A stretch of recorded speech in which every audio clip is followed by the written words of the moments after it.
Hello and welcome to the Computer Game Show. My name's David Turner and I'm here with James Farley. Hello.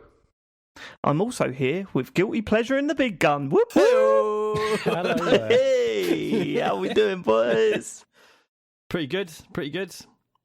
Yeah? You feeling that nickname? I think James requires a nickname, really. No, I'm good. I mean, he's had Why's several.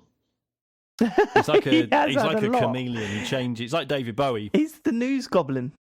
Isn't he? Oh yeah, I guess. Well, we need to add that in the beginning, don't we? I'm The here with the Guilty news Pleasure. goblin, Guilty Pleasure and the Big Gun. That's too much, I think. That's too much. That might be too much, That's. Matt. I mean, yeah. Anyone listening to this for the first time would just hear that and just be, "Oh, fuck off." Put this American life on, Jesus Christ. Listen, those names might not be working yet, but these names certainly are, aren't they, eh? They're the full Nels crew, and they are Aaron Patrick, Simon Nelson, Thomas, Jack Oven, Moomin Biscuit, Dave Ernsberger, Colin Brown, Gazman, Gabby Pereira, Graham Mackay, Rocketman76, My Dog Skip, Wrecked Reese, Jonathan Edwards, Happy Birthday Sam, Love Nil, aka Bitch and Sink, and Grey Dragon Claw. They are the full Nels crew and they signed up at patreon.com/TCGS to join that crew. But there are various different tiers there, aren't there, Matt? There's all sorts of tiers there. There's so many. In fact, by the time you're listening to this, last night being Tuesday night, we did a Talks Over, which is live for Patreon supporters at the £8.50 and above level. That's We did, and you should also have the. Oh no, they might not have the bonus show by then, but we'll see. It on Thursday. I'm quite nervous about the bonus show. Meeting to discuss the rules around Game of the Year 2021 is, we've all got our own opinions, all got our own thoughts to bring to the table, and then This doesn't need to be doesn't need to be an argument, does it? Well, this is the thing. It doesn't need to be. But Is this like a full-on revamp you're thinking here, Dave? Or like No. No, but if you remember correctly, last time we had a meeting like this, we had a 25-minute discussion as to whether game updates should be included in Game of the Year shows. So, I mean, we can argue over anything, James. You can never guarantee that it's going to go smoothly with us. So we'll see how that goes. Right, should we get to the feedback from last week's show, Matt? Yes, we're going to start with SMW. On last week's discussion of The Artful Escape, Dave mentions knowing nothing about the game other than seeing a screenshot and giving it a go because of Game Pass. This kept sticking in my mind, as for some reason I thought Dave had been really excited for this game. Looking back to when the game was revealed at E3 2017, Dave says he barely laughed throughout the trailer and went on to say, "I really like the look of that, I'm up for that, I'm going to keep my eye on it." Is it possible that one of the Kane and Rince boys killed Dave and is now doing a really good impression of him every week? Cheers. P.S. I'm not trying to have a go at Dave. I can barely remember yesterday. I just think it's interesting that companies are paying millions of dollars to shows at E3 and we can barely even remember what happened to them. Are there just too many games now? Firstly, let's take SMW's name down and hand it to the police. How have you found that clip? How did you know that happened? That's mad. That is mad. I suppose it'd be easy enough to look up which E3 it was shown at and then go from there. And see if we spoke about it. I guess so. Actually, that's perfectly normal then, SMW. No, I went back after... Go on. Perfectly normal. It's still a bit weird. Well, yeah. I think it's fantastic. It's that weird. It's the sort of thing Dave does on a weekly basis to me. Well, you say that, James. I did actually go back and listen to it, and I was amazed that I had those opinions on that trailer. I mean, the trailer was great and everything, but I don't remember it at all. Honestly, I don't even remember the trailer. I watched it again and I was like, I don't even know why this stuck out for me. Just really odd. I watched it again. I think it's not funny. I don't know why I said I was laughing from start to finish. But Dave, I mean, but it is like I've said this before. It's a little bit like going through old E3 shows and hearing us talk about games that have come out, been and gone. It's a little bit like when you go to a festival and then you see the poster again, the lineup again, and you go, "Oh my God, they were in a tiny tent and we just didn't go and see them and they're the biggest band in the world." That doesn't happen much, but like when it does happen, you're like, "Oh shit." It's exactly the same thing, just more nerdier, I guess. just a little bit more nerdier. Yeah, I mean, I don't remember the trailer, but I do remember at the time being like, "Oh yeah, this looks amazing and different, and like, is this even a game?" But I It turns out that no, it's not really a game, but 4 years ago. it I thought it's an I may have experience. seen it in the last year or so, but I didn't realise I saw it at E3 2017. No, not a it's lifetime. it's certainly an experience, James. Have you started it yet, Sean? I haven't. I've prioritised. Oh, mate! I prioritised I'm so other surprised things. at No, that. I do really want to. I just prioritised other things that we will get onto later. No, okay. All right. Next. No, but do you want to apologise to all the listeners, David, first for lying to For them? what? Deceit. For lying I to them? didn't. You're right. Hold on, I didn't lie to them, did I? Well, I mean, you said you know nothing about the game. You saw a I didn't know screenshot, anything about the game, but and I saw a screenshot. That's all true. No, I think you were putting the wool over everyone's eyes, and you knew full well you saw the trailer. You barely laughed throughout the trailer, and you said, "Oh, I just saw a screenshot and I just played it, man. It just fell onto my computer, and oh wow, what a game!" Is this one of those situations, right, where you're trying to, I don't know, you're trying to get me back, or you're trying to, expose me or something, and it just doesn't work, Matt? No, I'm listen, not getting you back. I don't need to. SMW's done that. Thank you, Stu. no, I don't think he has, mate. But you step up every now and then, but you step up at the wrong times. Like you can't pull me up on that. I need to step up. Thank you. Okay, well then maybe review when you're stepping up. Yeah, I step up a lot. because Sometimes you don't notice because I'm not I terribly know. tall. I noticed, mate, because you come in like a wrecking ball. I'm telling you come in like a wrecking ball, and I don't know. I was going to say the next bit of that song, I was but I trying don't to remember. remember the next lyric as well. But Yeah, great yeah. track. We can all agree there. Yeah, we can.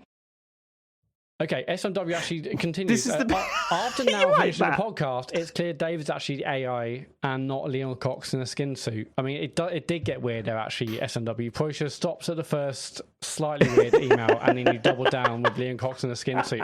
Also, probably the episode title, but I'm not sure. Are we allowed to call it Leon Cox in a skin suit? I don't know. They will sue. They can afford. Lawyers, can't they? Yeah, famously they litigious, the Ken and Rinch lot. I would love to Yeah, see yeah. Leon try to host it in the style of Dave Turner's, though. Oh, that'd be a he'd good nail experiment. that, I reckon. You know, like how Yeah, I reckon he'd nail like that. Stuart Lee always said he wanted to do a full Michael McIntyre set, but just let him do it. Be like That that. would be good. Yeah. Oh, okay. All right. Well, maybe I need to get in touch with Leon Cox and he can introduce the show next week. We're not having him on the whole show. Forget that. Right, go on next. This seems to be a thing where it's kind of like wife swap, whereby Dave does Big the whole pun. Leon Cox thing on Kane and Rince, like fully straight down the line, and Leon Cox is over here like dropping gags and C-bombs. There's absolute I'd agree to that. All right. There's absolutely no way they'd agree to that. There's no chance. They Also, would never Dave, let that happen. I think you could. I could imagine you doing it for 10 minutes, and I don't think you could do it for longer than 10 minutes. Crack. Yeah. No, I'd burst, wouldn't I? Also, I can still hear reverb. Let's get on to the next bit of feedback. Oh yeah, the fifth Weeks member without of curtains. We TCGS, need one of those little reverb. like ticker things Go that just on. goes like and goes up 1 week every.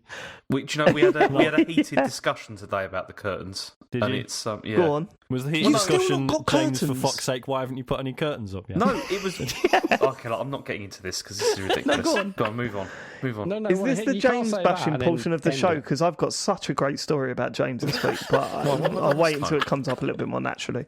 You know what you did about ordering games? Oh, should I just tell it? Yeah. In my favourite story of the week. Like, honestly, I was at work crying with laughter in our WhatsApp group. Because what was the game that you were recommending? Was it the Mario Party or what was No, it? it was Metroid Dread. Metroid. It So was, I- yeah, there was Right, a code okay. for it. So let me I tell the posted story. a Let me deal. tell the story. I posted a deal on Shop 2's eBay outlet. It was yeah. Maybe new- I just read the text word for word. maybe I do that. Is that okay, James? Are I you don't know alright because I with don't remember what I said exactly. I don't think there's anything incriminating. But... Two. All right, found it already.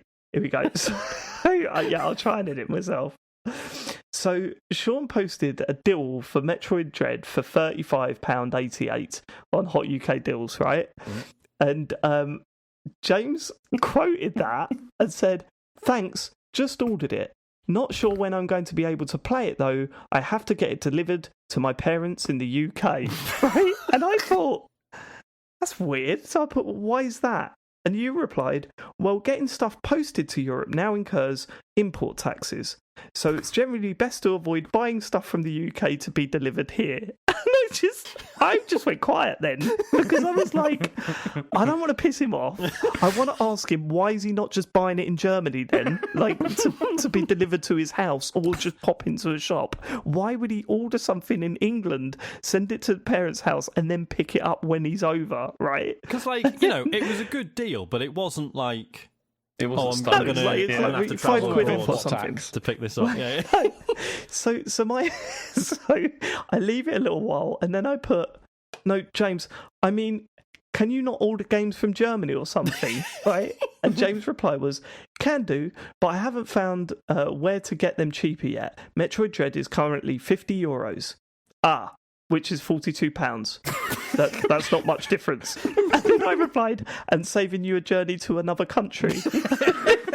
And then James replied, I'm an idiot. Just had a look at the prices. They seem lower. James's initial thought about buying games was to buy them in England, send them to his parents, and then pick them up when he's over. It's true. I know. I don't know why I thought that because I'd forgotten about like the whole region free thing and the fact that it's all English. It doesn't matter. I don't know. It was very stupid. I'm sure I talked to you about saying just one on Amazon for something else, maybe. It was a import. But then tax, also something has come out of this, which is that I no longer have a Switch pre-order. So there you go. Oh, the OLED one. Okay. Yeah, but you only cancelled that when all this came up because you realised. Yeah, you only cancelled it because it was getting delivered to your mum and dad's. It's true. And then, I mean, because then also I looked it up to see about if sending things over here, and video games are on the prohibited list of like stuff that you're not really supposed to send anyway, which is weird. What? But, yeah. Why? I don't know. Drugs, alcohol, meat, video games. Like, what? Can you send DVDs? The 4 vices. I don't know. I didn't explore that. But what about Blu-ray? Just explore it. Just go on Deutsche Post. You can have a look. There's all sorts of restrictions. I'm not going to do that. Post, James. You go on Deutsche Post. Right, okay, sorry. I just had to tell that story because it's my favourite, James. I love you so much. Right, okay, next. Okay, Simon, long-term listener, first-time caller. First, just want to say I love the show, but I'm starting to get a bit annoyed by you guys openly mocking some of your audience's names. I thought this was a safe place where we wouldn't have to deal with childish bullying like what happens in schools, colleges and offices around the country. Yours faithfully, Simon Shitcunt from Bristol. Turbo Man has emailed. It's not clever, but it's good, isn't it? Simon's a wonderful name. That is a good one. Yeah, Simon's a wonderful name. I don't think there's any reason to take the piss. Yeah, cheers, Mr. Shitcunt. Right, let's get on to the next one. Turbo Man, I just have an issue with your premium hoodies. The problem is that your suppliers made them too comfortable. So much that my dog Skip lost his virginity to the neighbour's pet atop that cotton goodness. Now, well, I was going to say, we need to be clear here, don't we? In a minute. Because there's my dog Skip, and now I'm trying to wonder if, like, the paths are crossing. So there's no capital on my or dog. So he's not referring to Bull Nell's supporter. I think he's literally referring to his dog that also happens to be called Skip. But I'm assuming Turbo Man is the patron. Yeah, that's what I thought. And yeah, he's full Nels. Turbo Man is full Nels, surely. Yeah, because I thought he got that for Skip as like a present or something. Yeah, it's a double guy. Go on. Right. Okay, I tried to scrub the stains out, but no luck. It's turbo time. You please do something to make your pal repel roundy dogs. I love the show. I've got to say, right, and this is going to sound like an advert, but I've heard non-stop good things about our hoodies. I might have to buy one. Yeah, they're really I might have to buy one for the winter months. They're so comfy. Yeah. They are good, actually, yeah. They're very warm as well. They're incredibly warm. Available I've not now. been able to wear mine for ages because it's just too fucking hot. Yeah, they should be more expensive, if anything. Available now. So just pop along to tcgs.co and pick yourself up a hoodie for the winter. Just keep them away from dogs, apparently. No. How much is the Set shipping up a to camera, Europe? send it to... Oh, for fuck's sake. Right, next. I think they're actually shipped from Europe, James. You might be in luck. Oh, really? Actually, Okay. check that post website, and it might be one of the banned materials. No TCGS merch next to video No games. dog aphrodisiacs. Best bloke Gary Dutton. Hi lads, after all the shade that's been thrown at the poor lad, I have to come out in support of Matt's socials. I'll be honest, I didn't think this would be a running gag. It was just like a couple of comments, and it's really been dragged out. Sarah just pushed the first domino, didn't she? I didn't set that whole thing in motion. Oh man. Okay, I'm the sort of person who lets a podcast run right into the end, post-show admin and theme tune included, and I appreciate how much work Matt's puts into the social section to make it slick and well delivered. I put no. He says the same thing every week. Yeah, I do, yeah. That said, I have skipped it for the last few shows. Oh. Wow. Gary. That's a real... Okay. But I've skipped it for the last few shows because we always talk about how everyone doesn't bother with the socials. Has made me realise it's a bit boring. What the fuck, Gary? What's the matter with you? Why have you sent this in? Why would you do... Okay, so thanks to Sarah for helping me see the light and save me a few minutes out of my day. I was wondering whether Matt had considered taking the James Farley approach and pre-recording a slickly produced, entertaining version of the socials to slip into the edit in the middle of the show, just before the question section. Cheers, your pal Gary. Well, pal, I don't know if you're a pal. Sure I was going to say, who's pal? What's really strange is that we get really nasty emails a lot, right? It's just weirder when it comes from someone you know, isn't it? It's just a little bit odd when it comes from someone you know. Yeah. No, I suppose not. It's exactly the same, isn't it? It's all text on a screen. I'm just promoting the streams we're doing. I think everyone needs to calm down. It's just a lovely little bit of dialogue at the end of the show. And no one listens to it. It doesn't matter. Let's move on. Wilma. I mean, I could not mention the streams. It's kind of... Is it silly? No, not at all. No, it's not silly. We like fine. doing it. Okay. Wilma Fingerdoo. Hang on. For fuck's sake, Matt. Oh my God, Wilma Fingerdoo. I got it. I'm thinking he's going to get this one. He's going to get this one. You're right, Dave. I did get it. Wilma Fingerdoo. Well, after you said it. And after we didn't laugh. Okay. Anyway, That's true. I'm on the ball. Hey guys, I've been listening to you for a while after finding your podcast for your Life is Strange 2 spoiler cast, and I just want to say thank you for the amount of laughter you provided as I work on my PhD. Could not have done the last few months without you. Also wanted to say that I played the Life is Strange True Colours, and I agree, even though I did like the game, there was something missing from the experience.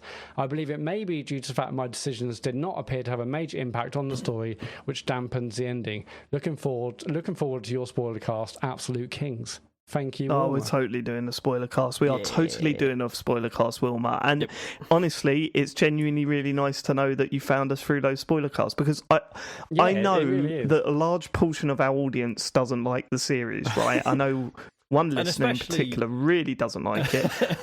Well, because especially Life is Strange 2 never really got the traction it deserved either, did it? No. It was nothing close to and I'll Life be honest is with Strange you, 1. yeah. Okay. We didn't do those shows to get numbers or anything like that. We did those shows because we all wanted to talk to each other about what we did in Life is Strange. Yeah. And I'm really proud of those ones. They're really good. There's some really funny stuff in there. When we just it tends to be one person does something different to everyone else and everyone turns on them. It happens every series. So I'm looking forward to this one for sure. But thanks for getting in touch. Yeah, thank you. The next email is from... okay, this is a joke name, and I'm going to... Eric I think this one's real. Function. That's Eric Tald S Function.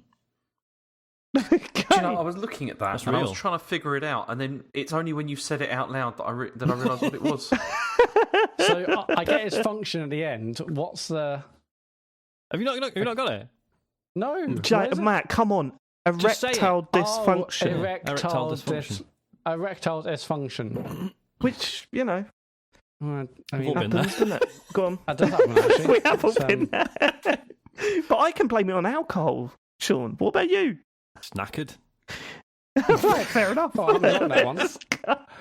Must be an IPA. Listening to the back catalogue of TCGS, Dave said in one of the first couple of episodes in the 200s that he didn't know why any younger people would listen to the pod. As a person who just turned 21 in July, I love hearing... I know. I love hearing takes from older British guys who are in the midst of having / raising children. It's a completely... No, I thought he was going to say who were in the midst of a midlife crisis. Yeah, I know. Bit of projection there, James. It's a completely different perspective than the one I have being at this age with no children in America, and it's really interesting to hear.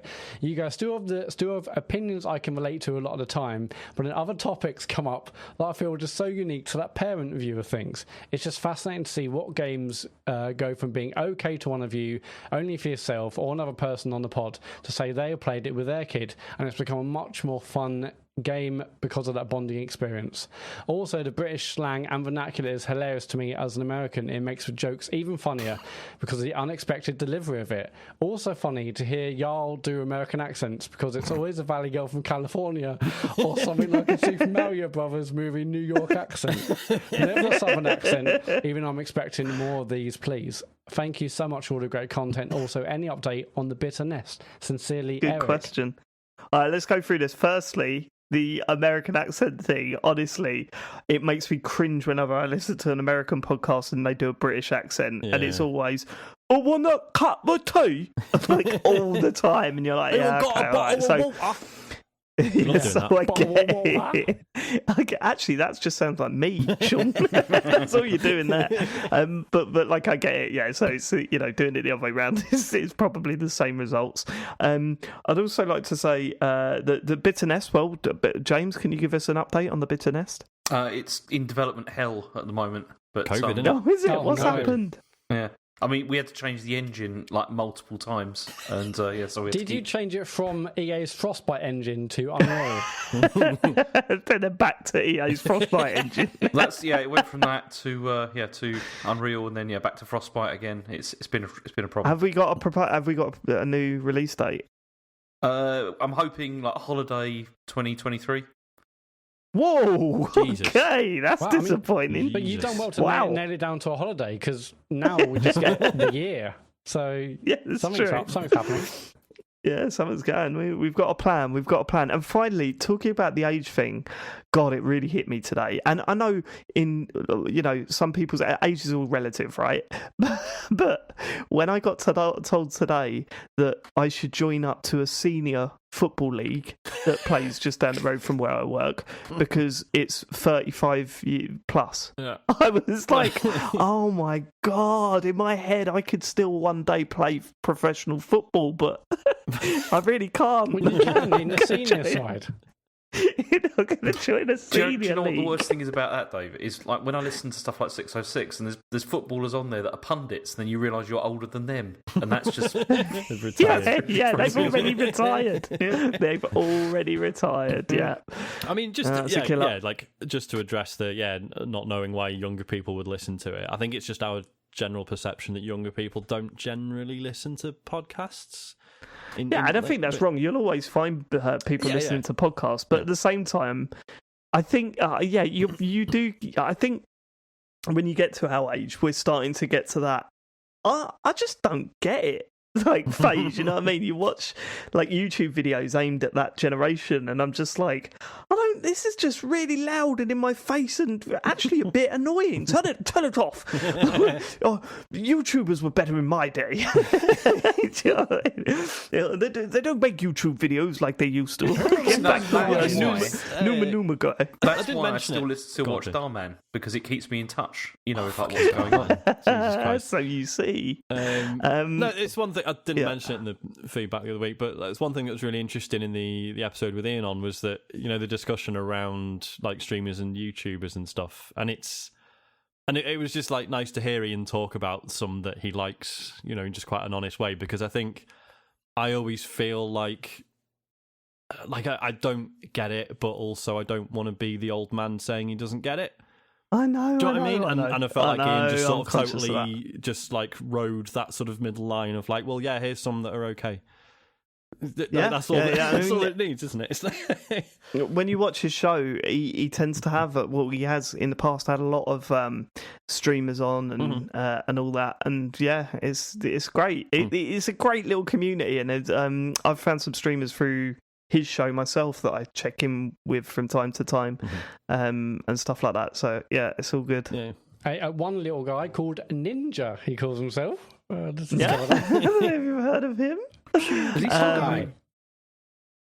Who Ninja? Yeah. I assume so, isn't he? He's not retired he's already, still is he? streaming. Like, He's still streaming. What? Should worry about that. He needs to make Here some more comes money. Ninja He's getting... on the motorway. I don't think he is. Johnny5 has messaged saying, please don't put James inside me. Okay. No chance Reasonable of that, request. I can't remember the context, but It was about, wasn't it about the AI that. thing? When we were saying we could download James's consciousness into a Johnny That's 5 right. robot I from am Short putting Circuit. it inside right, 25, yeah. Thank God you're here, Sean, because I just thought that was really weird. We did half talk some shit, didn't we? Fucking hell, especially we towards the end of the do. podcast. Oh yeah, do you remember on a previous episode of the computer game show, we were talking about taking James's personality and installing him to the robot from Short Circuit? Do you know what I mean? Yeah, of course we were. Yeah. God. We're going to end with Joe Keyname. That's Joe Keyname, Joe. You can't Got it. put You the got wool it. over my eyes. Feedback. I just want to get... I mean, you can, but it's happened several times, man.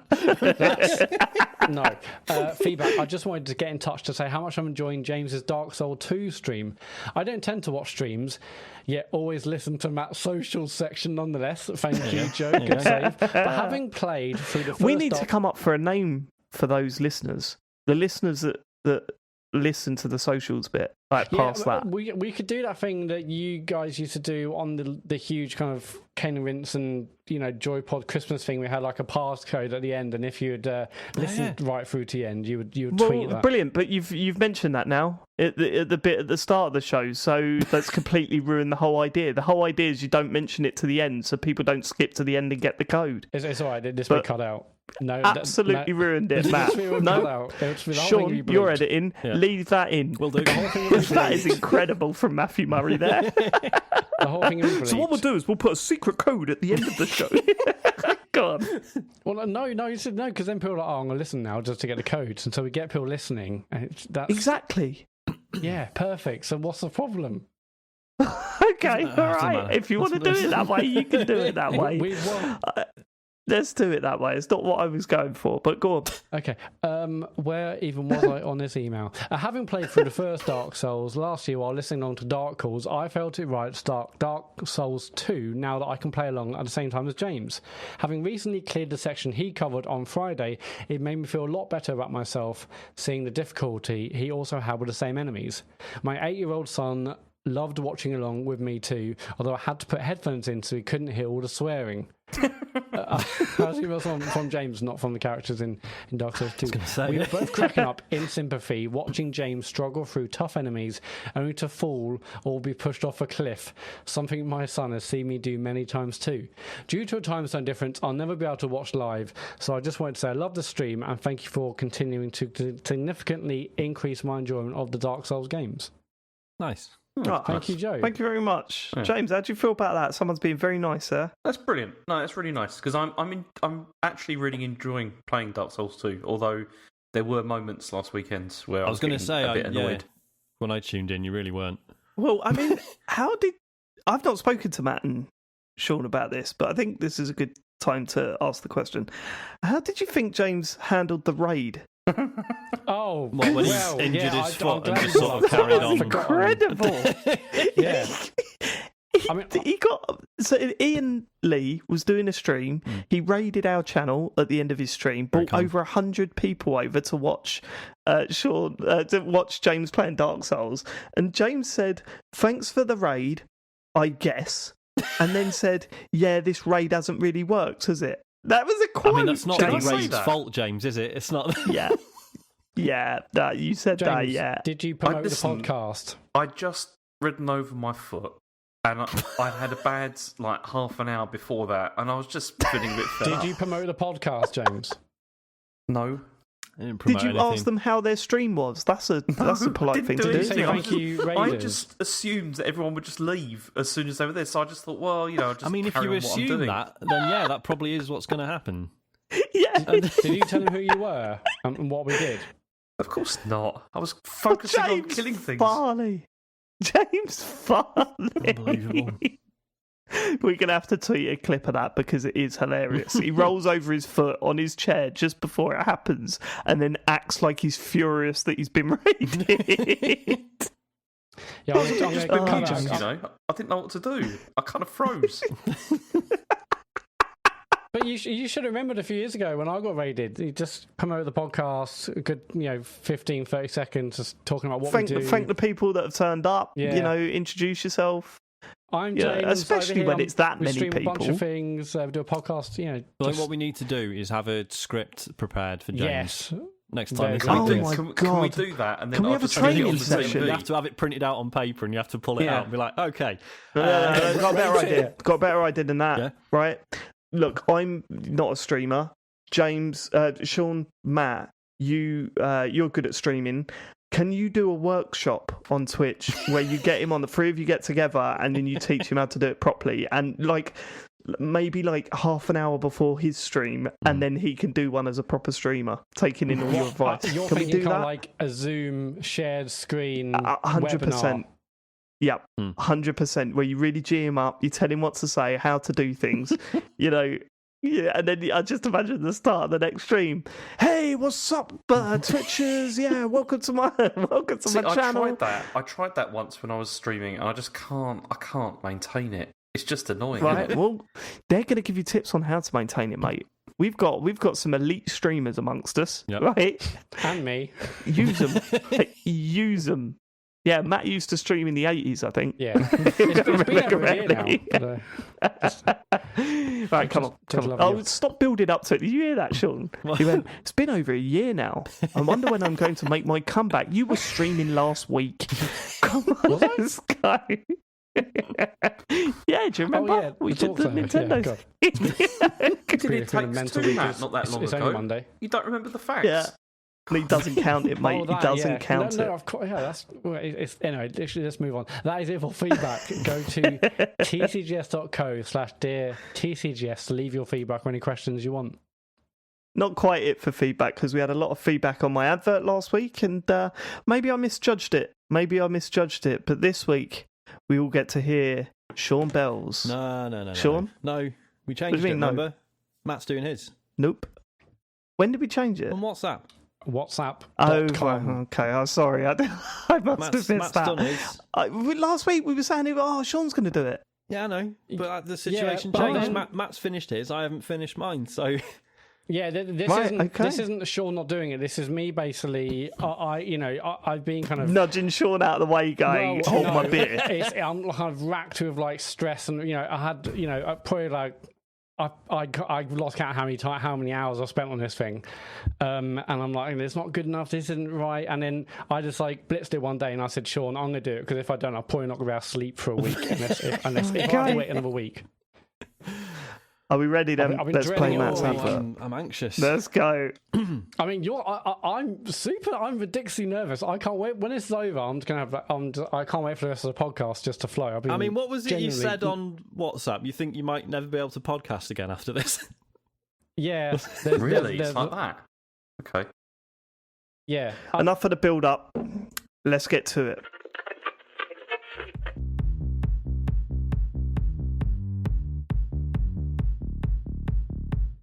Blue Yeti is a professional multi-pattern USB microphone for recording and streaming. It is the world's #1 USB microphone for different pattern settings, offer incredible flexibility for recording things like music, podcast, Twitch streaming, or YouTube, or any audio project that you're working on that requires multiple microphones. Whether you're at home, on the road, or in the Himalayas, you'll produce studio quality sounds every time.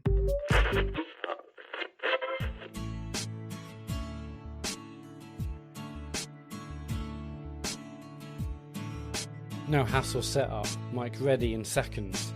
Easy controls, don't need no lessons. You can mute and unmute at the touch of a button. It's Mac and PC compatible, it's got USB. Blue microphones, The Yeti's tri-capsule technology condenser produces pristine quality blue.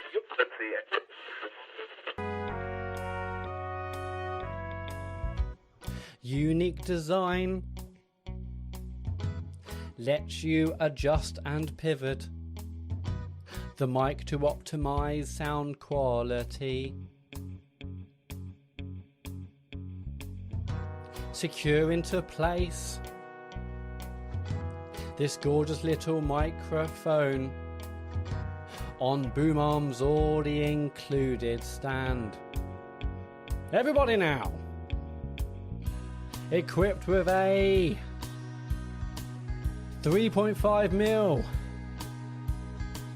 headphone jack, so you can listen to your recording as you record it. Everybody now, head to bluemic.com and enter YetiPod 15 for 15% off your Blue Yeti mic. Start creating and sharing now.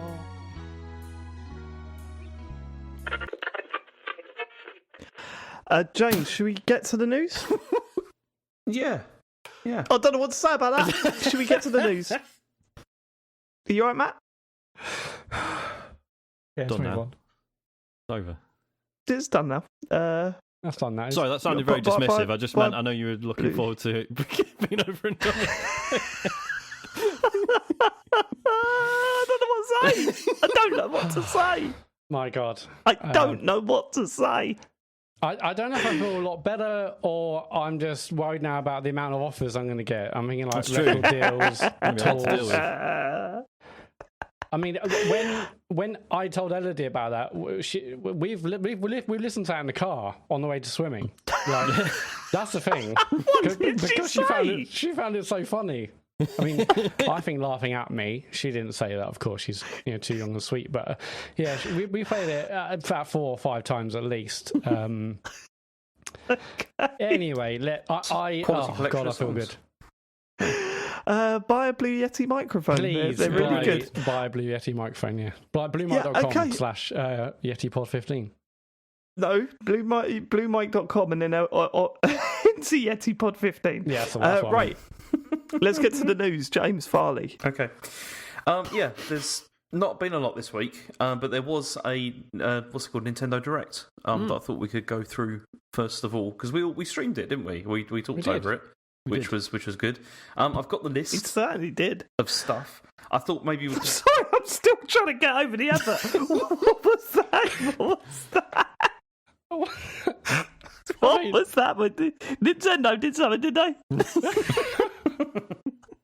Right, is this going to be like that Xbox conference where no one remembered anything after we saw Craig from Halo Infinite? Like, the rest of the episode's like, what happened? I just don't remember after that abomination. It's more like Jesse Wellens at the EA one. Sorry. Let's. Oh wow! Hang on, I'm detecting that's a negative connotation there, Dave. No, I liked it. I liked it, mate. You don't listen to me. I liked it. Right. All the feedback from next week, I won't be listening to that either. Well, to be fair, the feedback I got shows that I don't know anything about this stuff. Yeah, so I'm the not feedback going to you pass comment. then people were like, there's next week's going to be lots of apologies to David saying that I sent you a message, David, last week. Right, okay, let's move on. We don't need to go into this. I think you're a brilliant man. Nintendo's, so their Direct was, I thought, pretty good, right? It was. I left that thinking, I wasn't left with disappointment. It was a really good collection of games, I think. There was that. I mean, we said this on the stream, didn't we? That we initially felt really good, and then it was like, well, hang on a minute, what's actually out for Christmas? Very little. But I mean, we suppose we knew that it was just we were hoping to be surprised, I guess. Yeah, and I mean, I was surprised in a few ways. Should we go through the games, James? I was very surprised in one key way, Yeah. So the first one is we had Monster Hunter Rise expansion that's called Sunbreak. I don't think anyone cares about that, do they? I mean, Sean? What Sean does? still That's a bit harsh. Sean was well excited. Well, because we talked before about whether or not Rise was going to get the same sort of support that World did, given that they're probably working on World 2 as well. So yeah, no, it was really encouraging to see a proper big expansion for Rise. Yeah, I'm excited. Good. And then there was He's an arsehole when he learns. Way.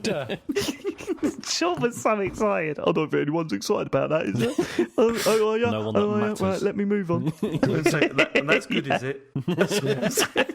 You enjoy your little games, Sean. Let's move on to real games. Then there was the amazing news that there's an Animal Crossing update coming with Brewster. No one's bothered about that here. Let's. Yeah, it's true. Well, yeah. So they're actually adding the coffee shop they've been promising for a year and a half. Brewster. They've been promising since the first data mine of it when the game first came out. Yeah, no, that's different. Anything. They haven't. Yeah. But I don't know, man. Well, let's see what happens in October. There's going to be a separate direct in October just about updates for Animal Crossing. Let's see what they come up with, shall we? Yeah, I mean, yeah, whatever. Yeah, so it says in this Eurogamer thing there's no release date yet. I guess technically it's true, but they did say there's a direct in October with a big release in November. So I took that as the release date for whatever this new Booster content is. I would not be doing that. It's not a release date, though, is it? I'll be thinking it's going to be. They're going to say something like Holiday 2022 or something like that. Fuck off! It's going to be something ridiculous. That's not a release date, though, is it, Matt? In November. Well, no, but it's. We're going to come to Eurogamer's defense here. I don't think they really need it. They've got their own team. No release date, but it did say November. This just says, fuck knows, we'll see more in October, which technically is true. Anyway, okay. I'm excited for Brewster. I don't know if there's going to be enough to bring me back in, but Brewster, eh? So you're excited, We've been playing but you're not again. going We've been quite enjoying play it. Yeah. We'll see. Look, I don't want to pass comment on this until the direct, yeah? I don't think James should do a solo talks over for the direct, because that would be wonderful. Might do that, Go on, actually. James. That could be quite good. You can't, though. You haven't got the technology. Let's go. You call that. I could. That is possible. I can do that. But anyway. All right. Mario Golf is getting new DLC. Yeah, I mean, Mario Golf didn't come out to sensational reviews, but the courses looked nicer than the ones that we'd seen previously. They looked more like actual Mario things. I mean, we said on the Is stream... it pay? Do you have to pay for it? I don't know if it was an expansion pass or if... No, I think it was free DLC. But okay, yeah, better be. I was going to say. Let's just not say until we find out. Could you imagine if you heard that on the news? If on like BBC News, don't quote me on that. I'm not sure. It was a spokesperson for the government. Don't quote me. Yeah, but it's worse. It's worse if you say things like there is no, there is petrol, and then it turns out there isn't, and then people go mad. Okay, all right, okay. No politics, please. Just on the subject of Mario Golf Super Rush, have we ever heard sales figures? Because that's one of those games where I imagine it's actually sold incredibly well, just because people on Twitter are moaning about it and I can't hear about anyone playing it, or my friends aren't playing it. I just bet that's just one of the games that's just sold incredibly well. Have we heard about sales for that? Or no, but it is probably one of those ones that when they do the sales figures, it'll turn out it's sold like 8 million or something. Yeah. Well, because we said on the stream, didn't we? Like I genuinely don't know anyone that bought this. But then in its financial earnings report covering April through June 2021, Nintendo revealed that Mario Golf Super Rush has sold 1.34 million units. So not terrible. That's not amazing, though, is it? For something with Mario on it, that's pretty. But then that's April through June. Yeah, so we are a few months ahead of that. Any game with Mario on it, this just has such a long tail. True. Sorry. Yeah. In just 5 days, it sold that amount. This story says. So fair enough. But yeah, so there were people in the chat on the stream saying like, "No, I bought it. It's pretty good." So yeah, I think it's just. Yeah. Dave, I'm just reading an article here. It says that was actually in 5 minutes. Oh no! So yeah, it's doing all right. But yeah, as you say, it's a Mario game. It'll still be 50 quid in 2 years' time, and it'll still sell. So it's just yeah, hell yeah. Then we have Mario Party Superstars, which is coming on the 29th of October, and I mean, all the stuff I'll end up with it as well, which is good. Yeah, I'll end up with it, but it's so uninspiring, isn't it? Yeah, it's one of those, James. Totally, you know exactly what I'm talking about. Who hasn't played all the others? This sounds Get like Super Mario. No, we've been through this conversation before. But this is not a collection of all the best mini games. That feels like No, but that's what it is, isn't it? No. It is a collection of the best mini games. no. It's just look. Trust the people that have played the games before. You're saying it, but I've never played. No, but come on, Matt. Just We've played these for hours and hours and hours. Super Mario Party is the one to get. Yeah. Trust me. But it's is a this decent not a Mario Party collection game of the best mini games? Yes or no? He's just not interested in it because it's not new, which is ironic because this is just a revamp of some old Mario Party mini games. Just a rehash. It's like no, I've got no problems with getting. Okay, do you know what? Fuck it, get that one then, Matt. Get that one. I don't want it. I'm going to get the old one. You know what I mean? Good. See how it works. Oh, that's how you do it. You little scump. Go on then. Then we had Disco Elysium, which is coming on 12th of October. Although game, weirdly, the boxed version isn't until like next year. Yeah, I don't know what's going on with that. Really weird because I keep thinking, do you know what? Because that game's so important to me. Like I've got the whatever it is edition on PC because you get like everyone's copy got a free upgrade. But I would quite like to own it physically. It says here it comes out on November 9th. Oh, really? On Xbox physically. It was like early 2022, but yeah. Okay. Xbox, it says 12th digitally, November 9th physically. I think it's might be different on Switch because that's that's the one I would own it physically on because I'm not going to buy it on the PS4 because that's on the way out anyway, and I can't put any discs in my stupid Xbox. So if I'm going to get a physical copy, it would probably be on Switch, and but that's still a way maybe it's got a long delay because that's when they're anticipating that the patch will have fixed it by. Possibly, or maybe it's just availability of physical cartridges and stuff. I don't know. Maybe just can't be asked. Maybe that's it. They're too busy setting up pop-up boutique clothes shops in London to sell their 350 quid jackets. Yeah, did you not see that?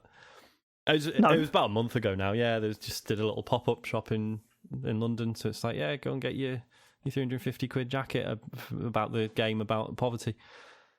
No, you're right. You're right. Yeah, I've just checked. Yeah, it looks like it's probably just the Switch version that's been delayed to 2022 physical. Yeah, I think it is. Okay. Weird. But whatever. They did. They've been clear. It wasn't immediately obvious from what they showed in the Direct, but so basically the Switch version is going to have like loads of they've revamped the UI for the smaller screen. There's going to be loads of controls about text size and stuff like that. So good because it needed that. Okay, it certainly did. Then we had Final Fantasy.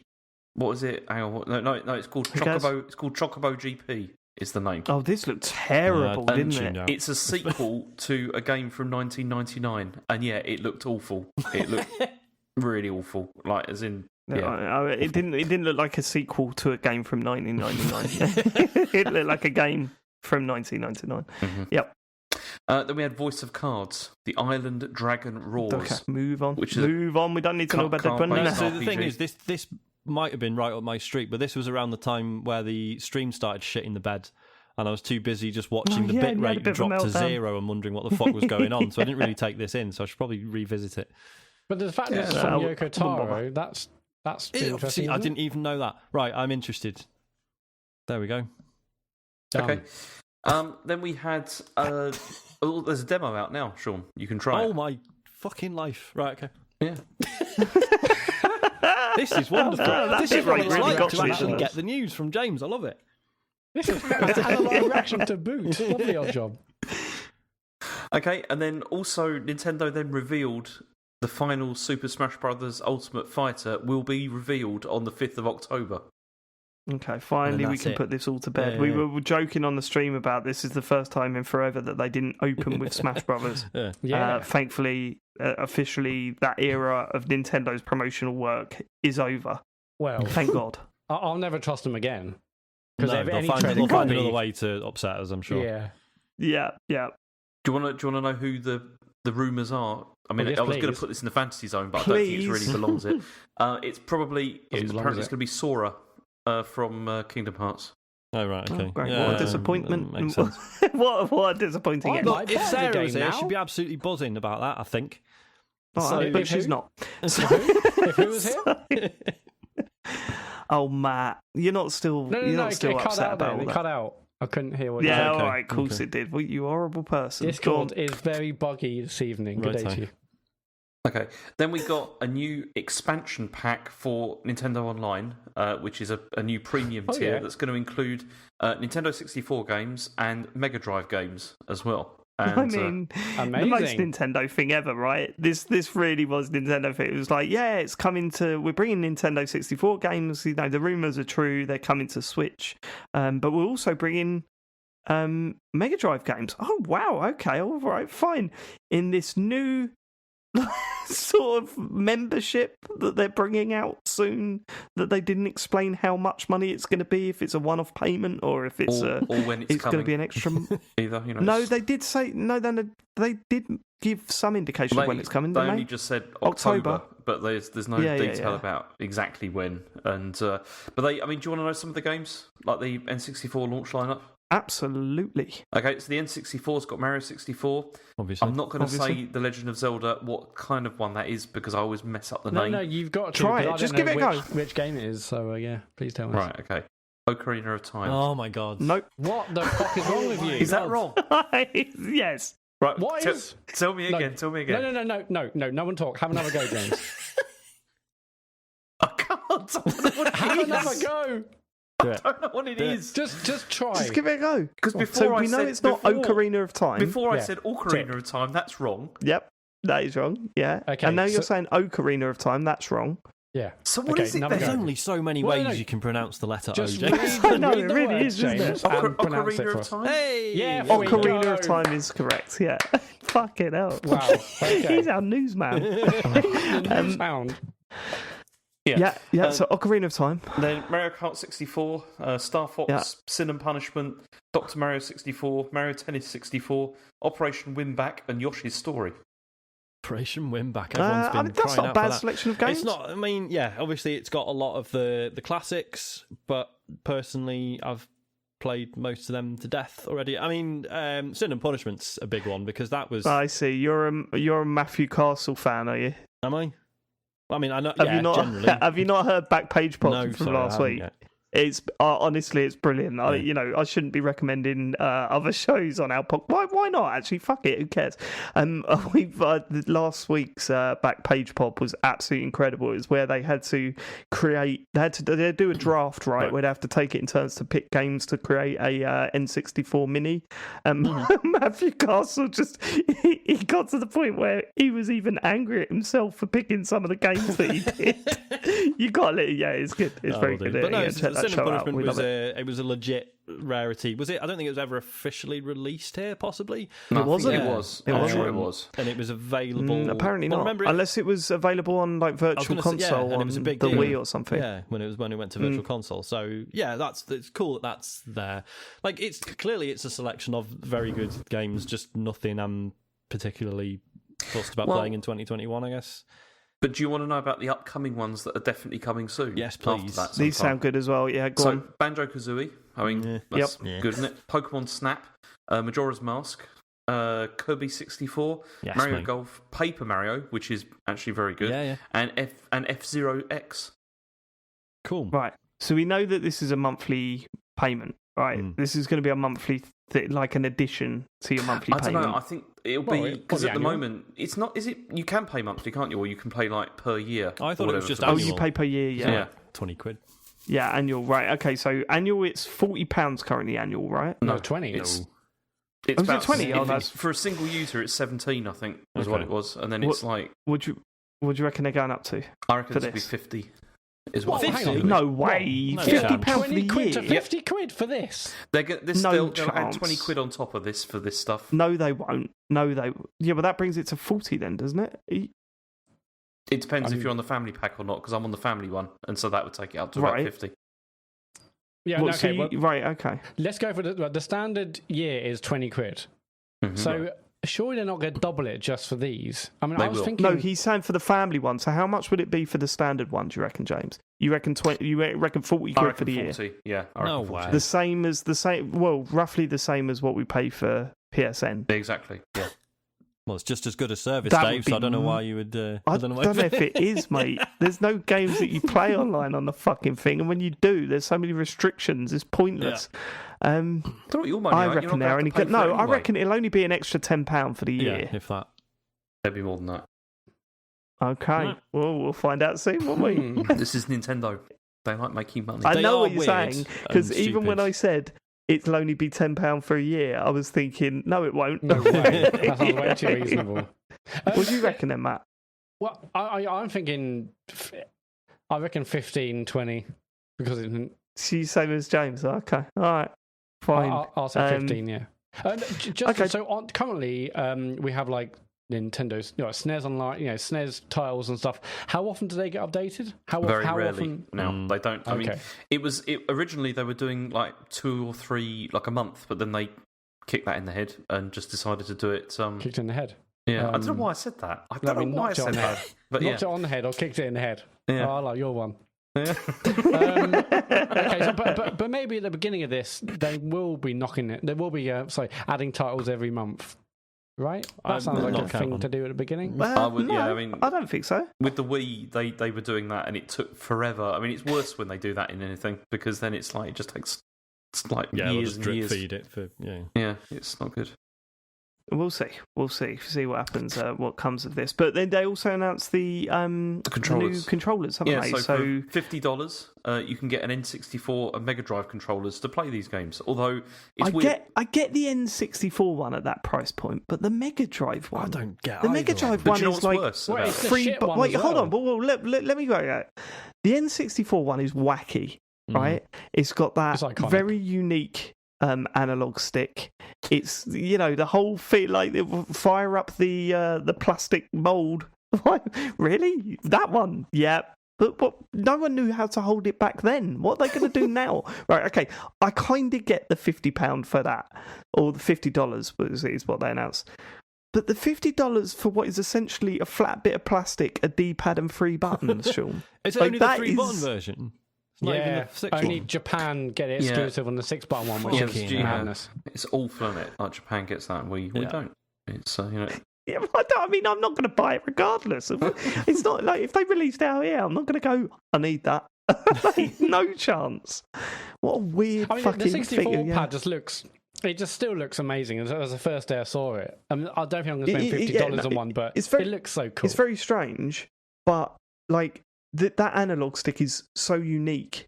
And it means a lot to how you play those games, right? You try and play N64 games with modern day controllers, and it doesn't feel right because the I don't height know. of the stick's different, the travel's different. I No, think I'm not saying it's better. Okay. I'm not saying it's better, Sean. Okay. Like I'm not saying that old pad is better. Mm-hmm. What I'm saying is that those games were designed to be played on that analog stick, right? Mm-hmm. Clearly, the Dead Zone, a lot of it, right? So I kind of get that. I just don't get that Mega Drive one. But yeah, let's face it, I'm not spending $50 on either of these things. Okay, so you're not getting a pad, right? Are any of us going to jump out and get this extra expansion pack, they're calling it, for the 64 and the Mega Drive games? I mean, You I'm know on that I will. a family plan with someone else. I'm not going to ask them to do it. If they do, I'll probably be pleased and Maybe I'll just send hint. them a $5. But What are your thoughts on the N64 and Genesis? Just out of the blue, what do you like the N64? Do you like the Genesis? That's a good point, actually. Let's see how it is, because I'll just send James a year's worth of it, because James has been playing for my Nintendo Online. I mean, I haven't been using it, but James has been playing for my Nintendo Online for the past year, That's so I should bollocks, just Dave. give You're you always using that Splatoon app. make the difference up. Okay, so Rare are doing Banjo-Kazooie. These games have multiplayer. I think I said somehow like 4-player online. Will we get GoldenEye 64? No, because it's or not are just they losing Rare, this is it? year? Rare's not the only problem here, Matt. There's all sorts of problems It's a around nightmare GoldenEye. with that because there's so many license holders and all sorts of stuff. And also, honestly, Yeah, no I mean, one wants they need it to anyway. go to Piers it's, Brosnan. It's They need aged to really go- badly. It's, it's not very Oh, good. piss off. It'd still be fun to play. It'll be so good to play that 4-player online to see what it's like. Yeah.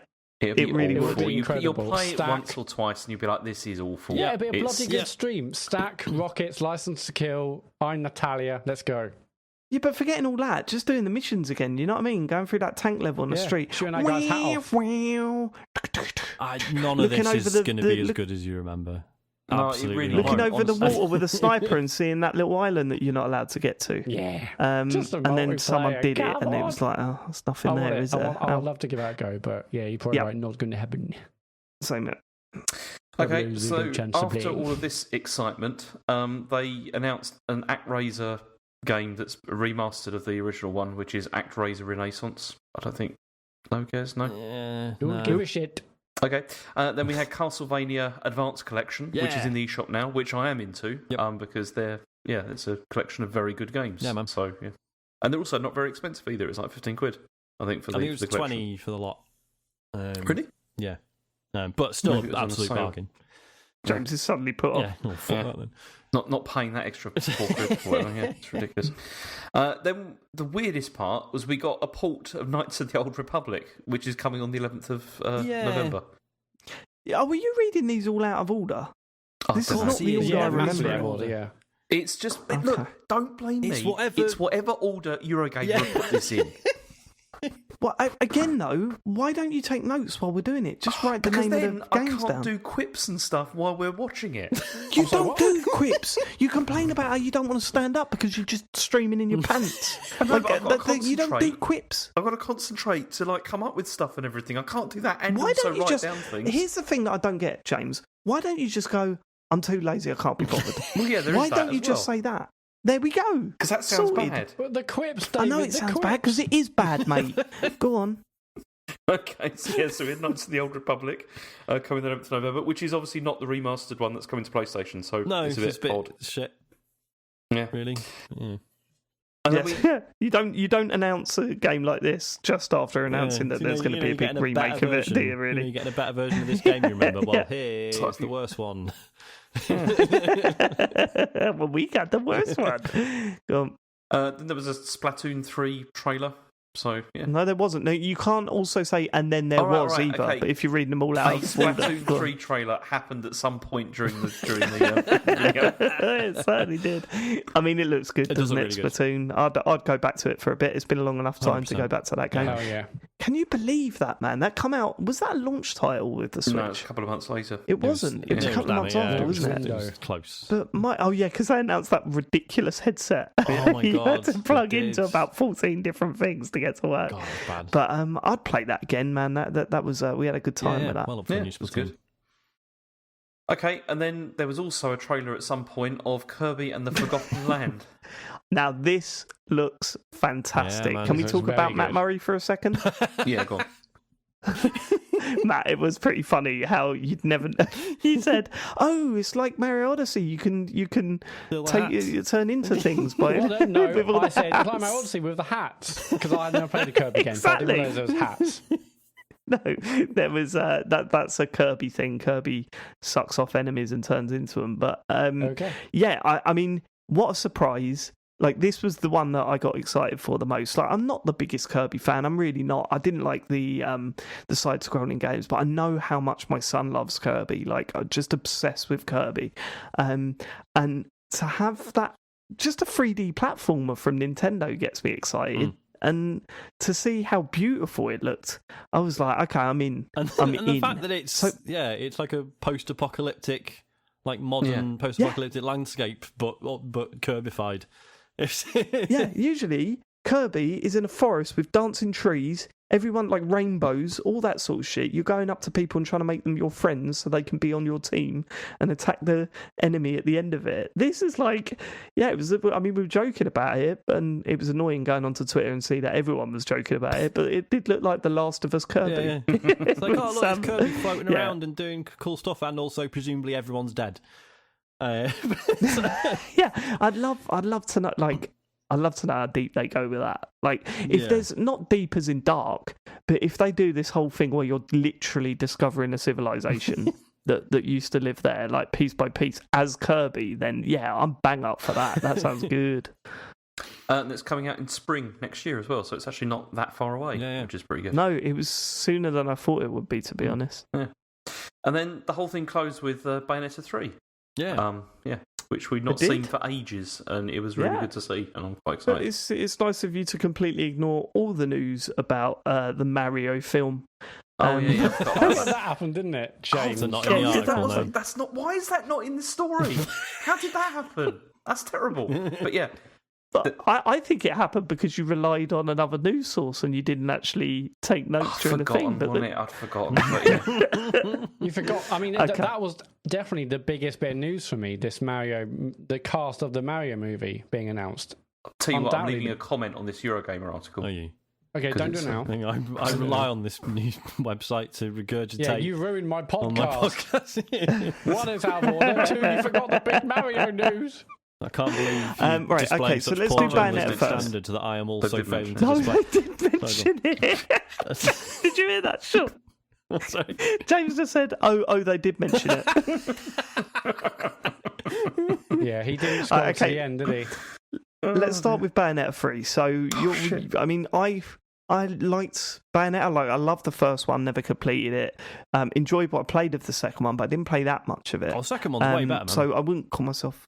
Yeah, I wouldn't call myself a massive fan, but I do appreciate the series. So, Sean, you notoriously love this series. What did you think of the trailer? Was it? Yeah, no, it looked proper good. I was like, the way they sort of introduced it with like initially it's like, oh, is this like some sort of military shooter or something? And then the big enemy came out, and it was like people in the chat were like, is this Earth Defense Force? Well, no, it's Astral Chain. Because a dog in the beginning, is that dog from Astral Chain? It is from Astral Chain. Oh, that was it. That's why so that was the hint, wasn't it? Yeah. And then Bayonetta comes out and starts kicking the shit out of everything, and it looked proper good. Is anyone interested in the theory that wasn't actually Bayonetta that we saw? It's a different voice actress. Yes, apparently. So that's go on. So so her hairstyle that she had in that trailer was, so in Bayonetta 1 there's like the little Bayonetta, Cereza, who's actually Bayonetta as a child, but due to I can't remember the story. I can't remember how the story works, but basically she sort of thinks this girl might be her daughter, but she's not sure. But it turns out it's just her from a different timeline or whatever. So the theory is that the Bayonetta we saw in this trailer is actually Cereza grown up, which makes it a bit weird. Obviously, everyone's making lewd jokes, and it's like, oh yeah, she was a child in the first game, so that's. So yeah, everyone thinks it might be her, which also explains the different voice actor. So, don't know. I'm looking forward to this because 2 was brilliant. It was so good. 2 was a very good game. Yeah. All timer. The character right at the end of the trailer, was that anything Devil May Cry like? Because I can't even remember who was it. There was anything there's just like the sort of silhouette of a character at the end, wasn't there? What was that, Dante? Or I don't think so. They wouldn't have the rights anyway, I suppose. Okay, and then there's the movie stuff. Why do you hate this so much? I don't hate it. Because he's embarrassed he forgot it. I know. It turns out it was right at the end of the article, and I didn't see that bit. Okay. Yeah. Now I've had various. I genuinely didn't know anything about Chris Pratt, and I thought, for those of you that don't know, Chris Pratt is playing Mario in the Mario movie that's coming out. What is it? Holiday next year. It's an animated film from the people that made, Despicable Me, Minions, stuff like that, Illumination, and you hear Minions, you probably roll your eyes, but they're absolutely incredible. I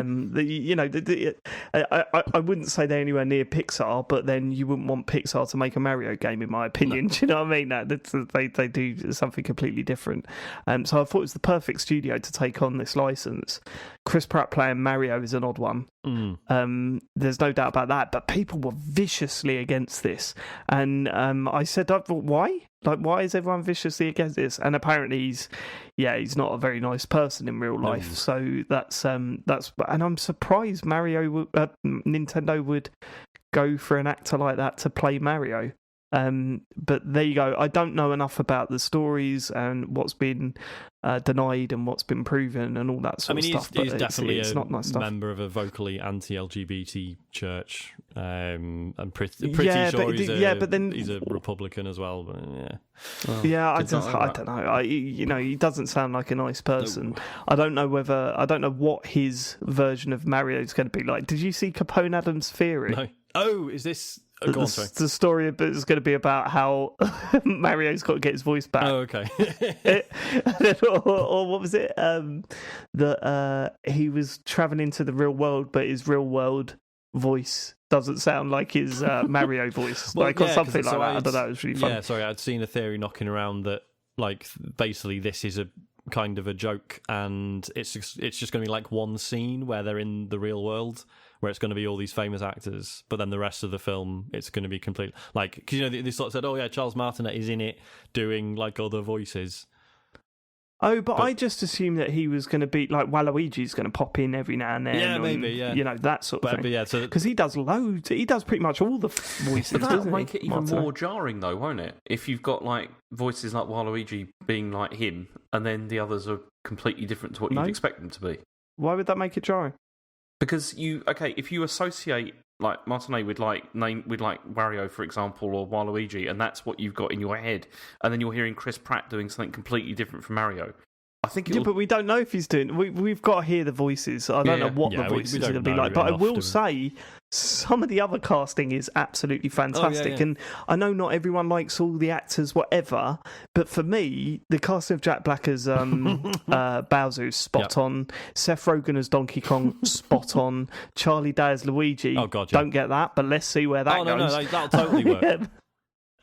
You reckon? have you seen- I mean, I like Charlie Day, and I think he's great. But as Luigi, that's a tough one, isn't I mean, it? literally, the character he's played most of his life is essentially a janitor, so it'll work. It'll be fine. Yeah, but that doesn't. They're a janitors. It'll just be with all different Luigi. It'll voices. just be like, yeah, he'll just carry on doing the same character. So it'll just be Luigi also now like smashes rats to death with a stick and stuff. It'll be fine. So I mean, I'm looking forward to it regardless. I can't wait to see where it goes and what happens. I mean, we're going to be there day one. Yeah, There's no like, doubt it about did it. sort of click that like Isaac's totally going to be like old enough to just The perfect Yeah, age for it. exactly. The perfect it's age. gonna be good. Yeah. And I mean, as was mentioned online, at least James Corden is not in the cast, which is a Yeah, that's a bit of a touch. Right, is that it? That's it for Nintendo. There was a couple of other things that have fucking happened. So Microsoft's Perfect Dark reboot is being co-developed by Crystal Dynamics. So this was the initiative. I think this is a great pairing. Yeah, I think it's- this is great. Crystal Dynamics are so underrated, you know. Mhm. And I think it was because they took that Tomb Raider series. The reboot was fantastic, but it pissed off a lot of fans of the series. And it was that style of game that I think people were sort of struggling with. But genuinely, in terms of the visuals and gameplay specifically, it was wonderful. So I don't know, man. I think this is a really good development studio to be working on a Perfect Dark game. And also, I mean, this is Eurogamer said, it's like the initiative was founded by like former Crystal Dynamics boss Daryl Gallagher. So there's connections there as well, Nepotism. like between the two. And yeah. I was surprised that they would need a co-developer.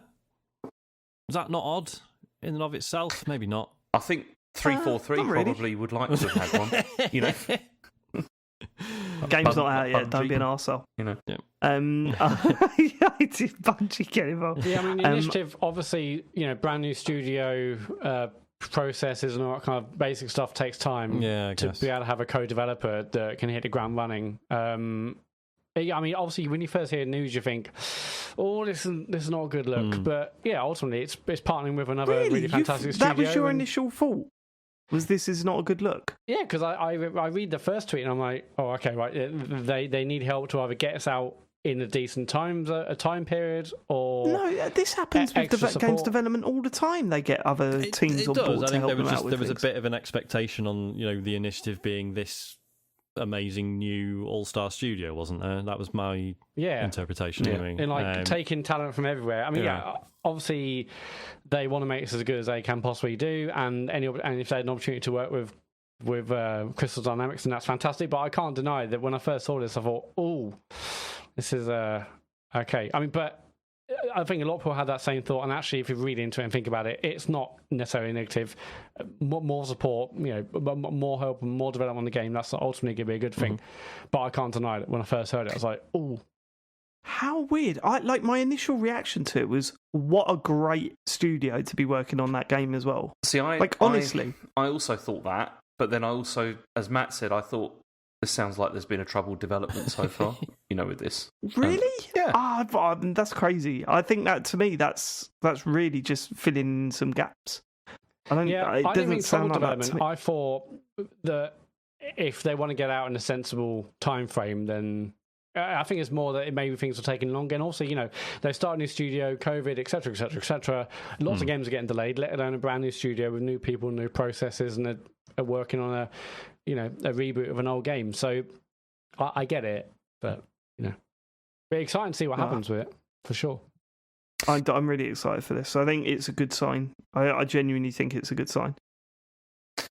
Okay, next story is about Apple, because they've had the whole thing with Fortnite still rumbling on, and what's happened now is that Epic and Apple, I don't know what's going on tonight, this is terrible. Apple have told Epic that they will not reinstate their developer account until all the legal wrangling is over, so it could be years now until Fortnite returns. So what happened here is that in the recent court judgment, it was explicitly stated that Apple was in its rights to do this if they wanted to. Like, they couldn't be forced to do business with a company if they didn't want to. So Tim Sweeney wrote to Apple, and he wrote the following. He said, "Whether Epic chooses to bring Fortnite back to iOS consumers depends on whether and where Apple updates its guidelines to prove a level playing field between Apple in-app purchases and other methods of payment. Epic will resubmit Fortnite to the Apple Store if you adhere to the plain language of the court order and allow apps to include external links that direct customers to other purchasing mechanisms without onerous terms or impediment to a good user experience." So that's what they wrote. That's what Tim Sweeney wrote to Apple. Apple responded saying, Epic committed an intentional breach of contract and breach of trust by concealing code from Apple and making related misrepresentations and omissions. In its decision, the court recognised that Apple had contractual rights to act as it did. Mr. Sweeney has publicly said that Epic wouldn't trade an alternative payment system away to get Fortnite back on iOS. In light of this and other statements since the court decision, coupled with Epic's duplicitous conduct in the past, Apple has exercised its discretion not to reinstate Epic's developer program account at this time. God, it really is just a bunch of people in suits being school children. Basically, yes. And I mean, it's not that because there's so much money involved, but at the same time, Also, that's how it comes across. It really does sound like the two groups of kids at school that don't get on, so they're trying everything they can to make each other's life hell. It's ridiculous, isn't it? Yeah. So it's going to continuously go on, but it's I don't know. We're not going to get Epic Fortnite for a mostly while. lost. They should just say, okay, look, we mostly lost. They won the bit about external payment providers. Very good. Let's just move on and get on with our lives. But nope. Okay. It's just so funny how this has all fizzled out a bit, hasn't it? Like Well, this is it. The exciting bit was them flinging mud at each and all other, the and now documents the result was coming out boring, and now no one cares. And it was like, whatever happens, this is going to be a landmark case. This is going to dictate. This could potentially change the landscape with digital purchases in general, like across all the platforms theoretically, depending on how this goes. And then it's just sort of finished. We all moved on. Go on, try and do a big social event around this now, Epic. Go on. Everyone's interested. There has anymore. to be third-party payment methods. I think that is relatively big. It's just how long it takes for it to be implemented. And it's very boring. Like, it's no one's fault. It's just it turns out long court cases are actually pretty dull. Yeah, full of small text and legal meaning. It turns out it's not like Phoenix Wright in real life. It's real disappointment. It's not quite got there, have we? We've not got there yet. We're working on it. James. Okay, final story is that the US Securities and Exchange Commission has launched a investigation into Activision Blizzard. So this is different, obviously, because it was the California Department of Fair Employment and Housing that had the lawsuit in July, but now the government agency are looking into how Activision Blizzard handled all the allegations of sexual harassment, abuse, and the toxic behaviour that there had been there. So what's happened is the SEC has subpoenaed like Activision and several of its high-ranking executives, including Bobby Kotick, and they have requested all of the personal files of 6 previous employees and records of Kotick's communications with all the other executives related to this. And I mean, Kotaku's written like a whole like report here on this, and but they also note that one of the main reasons for this is from the SEC is not to actually deal with the harassment and abuse, but to safeguard shareholders' interests, because of the way that Activision didn't deal with the problem like effectively enough. So yeah, it sounds a bit scummy, but yeah. Yep. I mean, it's kind of at least things are happening, I guess. Yeah, and it makes you wonder when you consider like the shit that companies or employers and especially employers in America get away with on a regular basis. The fact that the US government is now stepping in on this is, like you say, sort of good. It's happening, but fuck me, there's just going to be more horrible stuff coming out of this, isn't there? Mm-hmm. There is. Ubisoft's still quiet, are they? Yeah, nothing there. Yep. Okay. All right, just making sure, just checking in. Bless them. Right. Okay. Fine. Any more news, James? Are we done? Just one bit of breaking news. Oh my god. So, we've got Matt. Bit of breaking news, mate. Yeah. Well, I get excited every time, and but that's not changing now. What is it, James? Let's go. Come on. Well, this is a story for you, Matt. This is a big one for you. I mean, James. If you, are you about to talk about the football? Well, I mean, in the 95th minute, there was an equaliser scored by Brighton against Crystal Palace. Yeah. Amazing. You all right, Matt? Breaking news. No. We're recording on Monday night. And Brighton. I had it on a different window. It was fucking depressing. Okay. That's why I didn't talk during the Mario section, because that's when the goal went in. And I wanted to destroy this entire room. Should we get you? I will say this, though, right? Main rivals, I don't get why they're rivals, but main rivals are playing tonight. Matt's on the podcast. How many times you quit out because, I don't know, Chelsea are playing Watford or something, James? Oh, no, I just like watching football, innit? It's, Okay, all right. Yeah, I don't mind either. Let's do what you've been playing this week, and let's start with Deathloop, because we spoke about it briefly last week. You didn't play it that much. How far are we in now? So I've go ahead, Matt. You go. No, you go. No, you go. You go. All right, well, I'll go. Go on. I've played it for about 6 to 7 hours now. So I think Matt's played it more than I have, although I feel like I've played it a lot more than 6 to 7 hours, honestly. I feel like I've been playing it for ages. In a good way or a bad way? In a very, very good way. Okay, cool. This is fantastic, this game. I absolutely love it. And it's just weird. It's so weird. That tone of his voice is so weird, isn't it? We're so not used to it. Go on. But why do you love it? I mean, it's okay. I was right, and it did need like quite a bit of time for me to get into it. And I'd say it probably took about 2 to 3 hours before I started to feel really comfortable with what was going on and what was, what I was supposed to be doing. And this is because I really feel, as I said last week, that they throw far too much information at you, like at the beginning, and it has this tiny text. Like I'm having to sit like really close to the TV because my eyes are terrible now, and you're not clear like what's important, what you really need to be doing, and there's just tons of objectives, and it can be really confusing. Then they throw in like weapons and character upgrades, and all of it is explained with just like tons of like tooltips all over the place, and it is a bit much, I think, to sort of take in. But then basically after a while they sort of give you the freedom to then sort of start exploring yourself, and then everything sort of clicks into place and it completely makes sense, and it's fantastic. It's just absolutely fantastic. The movement in it is wonderful, and it's the DualSense. This is the best game I've played with the DualSense since Astrobot, I would say. It feels so good, like using the controller with this.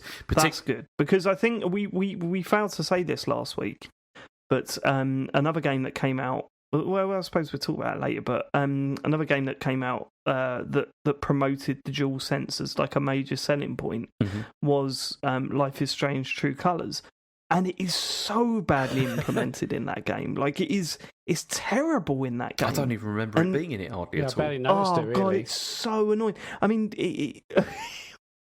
Matt sent a video to the group saying, guys, I think my controller's fucked. because when I do this in A Life is Strange, it listen to this sound, and I went, yeah, no, that's what it does in mine as well. It's just like it feels like it's broken. It makes some horrible buzzing whenever you shake hands or something in that game, which I assume it does on the Xbox as well. Yeah, terrific. Sean. I've turned it off after 5 minutes. It's just annoying. Yeah. Yeah, it's no better on the PS5, and that's the reason we chose to play it on that system, because of the DualSense stuff. And God, it's terrible. So I'm glad to hear that a third-party developer has nailed it for once. That's good. Yeah, it's especially, I mean, movement feel like when you start running, you like get that sort of like feeling of like your feet are sort of like thumping on the ground, you know, like as you sort of start to go faster, which is really good. The feeling of like pulling the trigger, it doesn't do the thing so much with like, you know, with the tension stuff, but it's the sort of the like sort of what's called the recoil that you get from it. Feels so good. Like there's a particular gun in it that I really like. It's like, you remember in Destiny, there's like the hand cannon. Yeah. That you could. Yeah. It feels just like that, like when you're shooting, and it feels so satisfying. And we all know that you're a bit of a gun nut as well. Well, I like the hand cannon. It's really nice, and it's like I was playing it earlier on. I was like, Chen, just come here, look, just pull this trigger. You've got to pull this trigger, and like feel this feels. Okay, that's dark. And he's like, it's not as good as the real thing, but you know, it's close. There's like, look, switch it up. Try the machine gun. Like, feel this. So you It's don't really like, feel like pull you're this killing trigger, a man, pull but it. it's, you know. Yeah. Right, okay, and now I'm going to turn the game on and try it on the game now. But no, this is exciting because I gather all that stuff is in the PC version as well if you're using I think so, the yeah. DualSense 5 controller. So, yeah, I'm tempted to buy one, but that's really silly, isn't it? Just for one game. See, I mean, I played some of it on remote play using like a PS4 controller, and you really do feel like you lose something. I think from it. It just doesn't feel. It just makes everything feel so solid, and it just feels really, really good. I just love it like so much. With the PS Remote Play, I know we're going off topic a little bit here, but I find it really annoying that you can't do PS Remote Play while just having your pad connected to the console. Yeah, do you know what I mean? You could do, when I used that third-party one before, it worked like that. You could do that. It worked like absolutely fine. But yeah, you can't, if you're using the official one, you can't do that. Because the Xbox One lets you do that, doesn't it? You can just connect to the Xbox, do the remote play, and your controller's just controlling the Xbox, and it's just beaming the screen to your pad. But on the PS1, it's like, what? No, you use touchscreens instead then. Because I know I could just connect it via Bluetooth to my phone, but I always just can't be arsed. Yeah. It really is. I'm terrible at that. But I don't. We didn't put it in the news, which was a valid decision. But just as an aside, did we see the the original Xbox One controllers getting an update to allow it to switch between two different devices? Oh, really? Well, how do you mean? How's it do that? Basically, I can't remember. It's like you double tap the home button or something. So basically, you could have it synced with your console, but then also your phone, and just switch between the two. Yeah, no. If you the current controllers have done that, and then the old ones, basically double tap like the sync button, and it switches between the last two devices you synced it with. So either it can't do that with the original one, though, right? Because the original one didn't even have Bluetooth, did it? There's different original ones, isn't there? Yeah, there's the original one with the sort of black. There was ones that didn't have the little the headphone port at the bottom. Yeah, they had the proprietary. And I think one. when they added the headphone port, they added the Bluetooth. One, yeah. So I think it's that one we're talking about. Okay, that's still pretty cool though, isn't it? Just for them to add that now for no particular reason, just like, all right, cheers. Yeah, totally. Yeah. Where am I going with this? Properly thrown you, hasn't it? I don't know, mate. Well, yeah. What you were talking about the game? Yeah, well, I know, but then you went off on a tangent, and it's like I don't know how to bring that back in. It's finished. I need to think about it. Okay, Matt, what are you making of it? Yeah, so I've played about 15 hours so far. I think this time I last thought week it was only a 12-hour game. Well, yeah. I mean, I played 15 hours, and I feel like I don't know how far away from the end I am. I feel like there's so much more to do. I have the kind of I think I've set up like 6 or 7 of the visionaries so far. So you have like a big checklist of all the things you need to do, and there's like an endpoint, and I assume that endpoint is then their kind of in place, or they will be in place ready to kill. So I think I've done 6 or 7 of them, so I guess I'm pretty close to that, but there's so much more stuff to do. There's like a special weapons you can get, and I think I've only got 3 of them, so there's shitloads more to do. I haven't tried multiplayer yet, but no, I'm absolutely in love with this game for those different reasons, really. I mean, I enjoyed it on first blush when I talked about it last week, but now I understand all the systems. It's so much more rewarding. The gameplay loop is fantastic. I mean, I'm really getting to the flow now of what I need to do when I turn the game on. So there are 2 huge checklists. There's like visionary leads, and that's information about how to kill the 8 visionaries. And then there's weapon or arsenal leads, I think they're called, and that's basically like multi-part missions set across the various parts of the map. And you know, one leads to the next one, and eventually get to the end. And what you do is you eventually get like an amazing weapon from one of the visionaries, and I think there's 8 of them, but there's a bunch of them to collect, and they're really, really fun.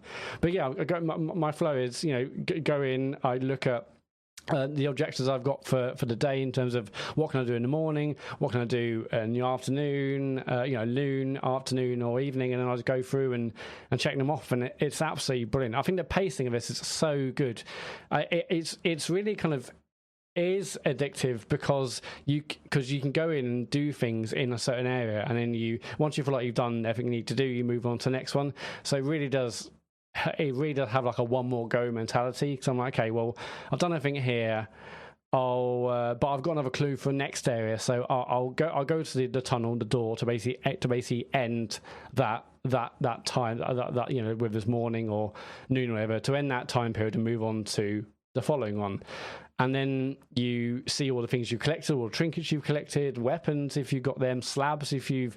slabs are the special abilities if you've killed either Juliana or one of the other visionaries. You get all them, you sell the ones you don't want, you get loads of Residium, which is the material which you can use to infuse a weapon or ability, which means you get to keep it after the loop ends, which is crucial. And then you go again. So every time it's like, okay, what did I get? Okay, it's not quite good enough. I'll get rid of that. I'll use the money to infuse that, and then I want to try that weapon now on the next one. Or I've got a clue actually for the afternoon. I'll do it again. So you can get in and out of these areas like within like 15 minutes if you've only got like one or so tasks. If you have like a big task and there's loads of really hard enemies, sometimes they can take far, far longer. But yeah, I think the flow and the pacing is excellent because you're constantly learning new things that makes you want to have one more go even when you get to the end. And there's also like the risk with that as well, because I mean, I was just doing one of them before we recorded, and so, like, sometimes you have a really good run, like on one of the missions, whereby, like, if you get invaded by Juliana, like, she comes into your level, and she, as Matt said, she has like the slabs as well, which are like the special abilities. And once you've got one of them, if you get the same one again, it upgrades it to like the next level. Okay. So there's which is really good, because then you think, okay, if I get lucky, maybe she'll invade me, and I can pick that up. But I got that, and I'd also got tons of like the Residium as well, and which I needed to, and some new weapons as well. And I was just thinking, do I continue with this mission now with the risk that I could die and then the whole thing's over and I'd have lost all this stuff, or should I just go and cash out? And then, so then I can, like, use this, make sure that I keep these, for the end. And then in the end, I thought, I'm going to do that. I'm not going to take a risk. I love that, and it's like it's a shit thing to say because everyone says it, and everyone get ready. It feels like Dark Souls when you collect Residium, which is the currency. You either collect that on the map from you see it's like shiny objects, and you kind of like hold down a button and you collect some Residium, or you get Residium from visionaries or enemies, and you have so much. I've got like 25,000 Residium that could infuse a weapon or a slab. Mm-hmm. Do I keep going? And then basically, so you as Colt have 3 lives. You have the life you come in on, and then you have 2 more lives basically. And once you've died the 3rd time, then the loop's fully over. You lose everything that wasn't infused, and you start again on the beach in the morning. So yeah, it exactly what James said. It felt like I could push through to that big area there. I know there's like a boss. If I do that, I'll have enough to infuse this, or do I just want to kind of just be safe and go to the door? And it very much feels like Dark Souls runs in that regard. There's been loads of times where I felt nervous because I'm on like my last life. I've got loads of Residium. I know I've already collected a slab, and if I don't get back to the door I'll lose it. And yeah, it's been loads of times I'm like, no, I mean, I haven't been shaking, but I'm like, okay, loads of enemies here. I've got to do this right. Don't fuck it up. And if I've like shot them and it's all gone manic, I've had to like hide away somewhere and wait for them to not find me, panicking because I need to get to the door, but the door's like 200 meters away. It's really fantastic in that regard. It's very, I mean, so yeah, I've played up to, I think, about where you were last week, Matt. I've only played a bit, so I didn't put it on my list, but it's an obvious comparison because they're both time loop games, but it does remind me of Outer Wilds a lot in terms of, like, you know, the end goal and just the sheer variety of things you could do on any given run is quite overwhelming, but you're sort of free to just pluck at any one, you know, one of any number of threads. Like, and it's quite easy to make a run count somehow. Do you know what I mean? Yeah. Like this, yeah, like you say, whether it's just getting a new gun or finding out a new bit of intel that sort of pushes the story forward a little bit. It's like, yeah, each run you could do like tons of different things, but actually you can pretty much just pick one thing, and once you've ticked that off, you're like, right, this was worth doing. This hasn't been a waste of time. Like if I end up dying or whatever. And yeah, that's really nicely done. It just gives you a bit of focus. Whereas if it just went, right, you got to kill all the visionaries, off you go, you'd be like, well, hang on, where do I even start? That's way too much to take in. So it leads you around quite well if you need it to, you know. And that's what I thought when I first saw this. I thought it was going to be a lot more sort of open than it is. I mean, it is a very open game, but they do a good job of sort of, you know, explaining the structure. Although it is rather convoluted the way it is. But then once you figured it out, it's fine. Matt, are you being invaded by people? Because no, I turned it off. Yeah, so did I. Don't blame you. You can basically have like online mode, play single player, but have online mode on where regular people can come in and invade you as Juliana, and then they fuck you up. Or I'm playing it just in single player mode, so it's no online stuff. Yeah. I just have Juliana, and that's actually one of the negatives I've got about the game is Juliana invading you like inopportune times. Yeah. It's great though. I love that. Well, it's good when you get a scenario when you're in like a nice open area, you're not doing it, you're not playing, you're not sneaking, you're not currently in the middle of a mission where you're sneaking in like, you know, 5-story building with like 1 million enemies trying to keep quiet and stealth kill everyone and get to the top. If you're like outdoors and you're in a big area and there's no enemies near you, it's fine. I hear Juliana's invaded, I'm a back to a wall, and I'll just sit there and wait to kill her, basically. But there's been so many times I'm like, don't invade me now. I'm doing this like complicated like jumping around the edge of the cliff to get in through this building, to get in, get what I need and get out. And like, if Juliana couldn't she just find you even if you're in places like that? She hasn't actually found me in a building, but I has she found you in a building, James? Yeah, she's found me inside buildings. Yeah. Oh, yeah. I mean, she comes and gets you basically, and so yeah, that kind of has ruin is harsh words because I know it's part of the game. But me as trying to play it as stealthy as possible, and then when it goes wrong, it just be action. It just I'm like, oh no, please don't invade me now, and invariably it happens. See, that's probably why I don't mind it, because I'm not playing this stealth at all. Like, I'm just going up to a building and just thinking I'm going to kill everyone in this building. Like, to get to the course he is. That's the way I'm playing. I haven't got the patience for the stealth. Like, no. I mean, I've done a bit of stealth here and there, and that is one of the things I do also, like. What's the point? If they're going to be alive again when the loot resets, what's the point in doing things stealth? Isn't the point doing things stealth like, hey, well, no, because you need to stealth your way into a building to get information, because it gets to the point where the enemies are really, really tough. If you've already killed a visionary or two, or it's nighttime, it feels like difficulty ramps up from it really morning. Does start calling until nighttime. And so and what that means is not only it feels like the really good accuracy and they're really destroying you, but you can peek around a corner and have this little like icons above their head to designate if they've seen you or not, and it fills up slowly in the morning. But then at night time, you can peek around the corner for a second, and their meter almost goes fully up, and they're like, question mark over their head. That's why you just. It's worth saying, you can be very. You can be very aggressive with the stealth in this. Though it's not like it's not like Dishonored where it's like, oh my god, watch the patterns of where the guards are going. Right, if I get in here, I can take this guy out, strangle him, drag him to this point so I can throw his body over a cliff or whatever.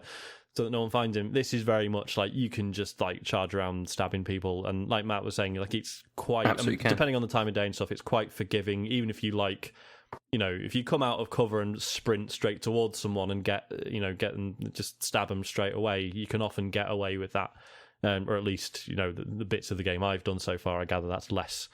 I definitely did that, and I do it at certain points, but then other points where you get seen once and the alarm sounds, and you have what seems like never-ending enemies in like a tight area, and you just gotta I mean, there's been some bits been really difficult where I've died fuckloads because I'm like, okay, I tried stealth.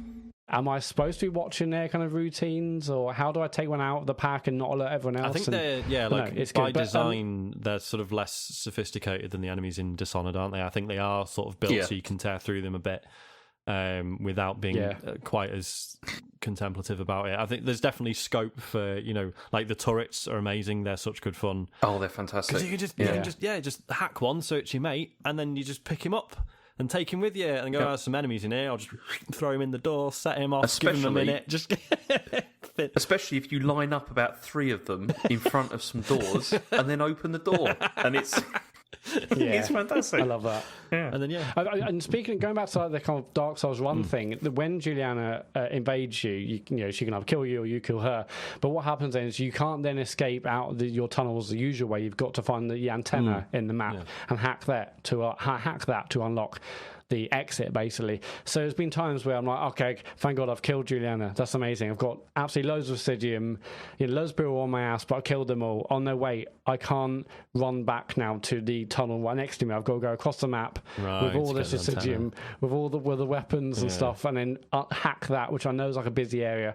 So it kind of adds extra kind of pressure on that. I should say, so I've also turned player invasions off purely because I'm on PC, aren't I? So I'm going to get mouse and keyboard dickheads. So fuck that. Absolutely not worth the stress. Yeah, it's something that it kind of feels like, because I hated being invaded by someone in Dark Souls, like, because obviously they're more experienced than me. So I'd rather just get the game out of the way and then look into the invasion stuff. It's not something that maybe should be turned on straight away, and once you've completed it, if you can then do some extra shit afterwards, that's when I'd want to turn that stuff on, I think. It really frustrated me in the beginning because I came out of like... Because I came out of the safe area, and then it was like, oh, someone's invaded you, and then a few seconds later, I'm dead. Like that. And it happened about 3 or 4 times in a row, and I was like, that's just it, isn't it? Like, if there was a way to guarantee that the people who invaded you were just like, you know, people who mostly play as cult, but then they just think, do you know what? I might have a go at invading someone, actually. Probably fine, but that's never the way it is it? It's always people like, I'm going to fucking ruin someone's day, and I've fucking studied how PvP works for years, and it's, I hate it. Sorry, that's about the Sea of Thieves voice talking there. That's... it's not friendly. Okay. All right. Well, it sounds like you're heading towards the end. So. I've got some other annoying things with it. The bugs have done my nuts. Really? I've had loads of bugs with it. Yeah, but so the menus are pretty convoluted anyway. You know, to the point where I would go to a menu like, is this the place I need to? No, that doesn't show me that. I'll go to another, and like, there's a lot of information they're trying to convey. It's UX and UI is not easy at the best of times, but there's fuckloads of information. It's got the fucking Destiny cursor, hasn't it? You have to sort of wave around. Seems completely unnecessary. Stop doing that, games. Please stop doing that. But then I've just had it where like, maybe I switched the menu too quick or whatever, and then suddenly the menu would be on screen, even if I'm pressing like circle to exit. And at one point I got back to like the main menu, and the menu I was in game was still there. So I've had no option other than to exit the game entirely, lose the run I was on, and start again. So I've had bugs with the menus. But the other bugs that really annoyed me is collision detection in this game. Now, there's one boss I killed like 2 or 3 times, because that particular visionary was in like quite a small room, and I was shooting that visionary, killing them, and when they fell to the ground, their slab, their special power, basically fell into some geometry into part of the level, and I couldn't get it. It said I'd killed them. You know, there's like a thing on screen.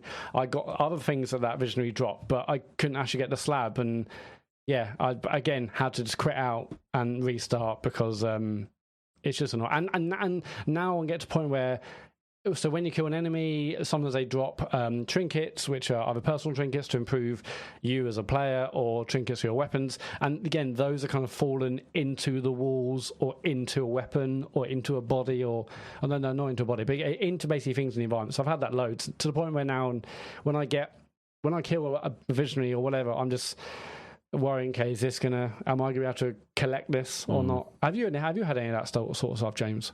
I've had one like crash, which was really irritating because I just killed Juliana actually, and then it just crashed out, and that really annoyed me.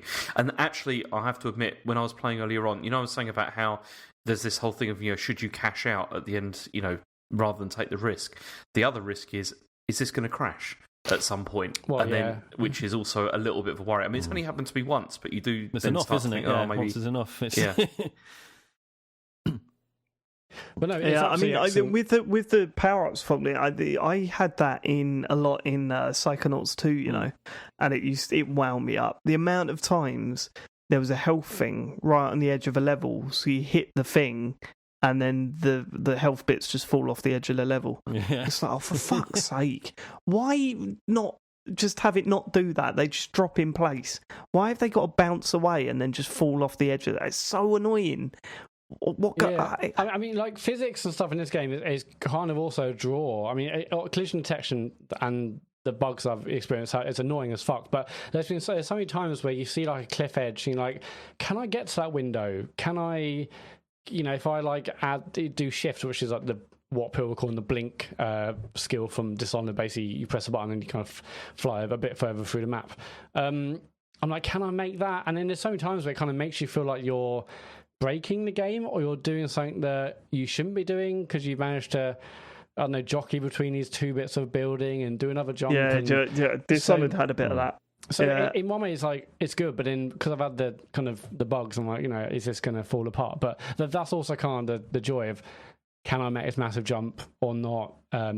Yeah, but no, I'm absolutely love it. I still think the world building and story is fantastic. Like it gives you little tiny pieces in just the right way, where there's you get a note and they're interesting, they're well written, they add much more flavour to the world, but there's like a couple of lines of intrigue, okay, what does that mean? How does that play into the overall story and character arcs and stuff? So I still think everything from the audio logs, written notes or computer notes or just stuff you see through levels, I think it's so expertly done. I really enjoyed the conversations as well, like between like Colt and Juliana. It's good. Yeah. He's a great character. Even like the incidental dialogue between other kind of NPCs in the world is interesting and good. Yeah, I'm absolutely loving it.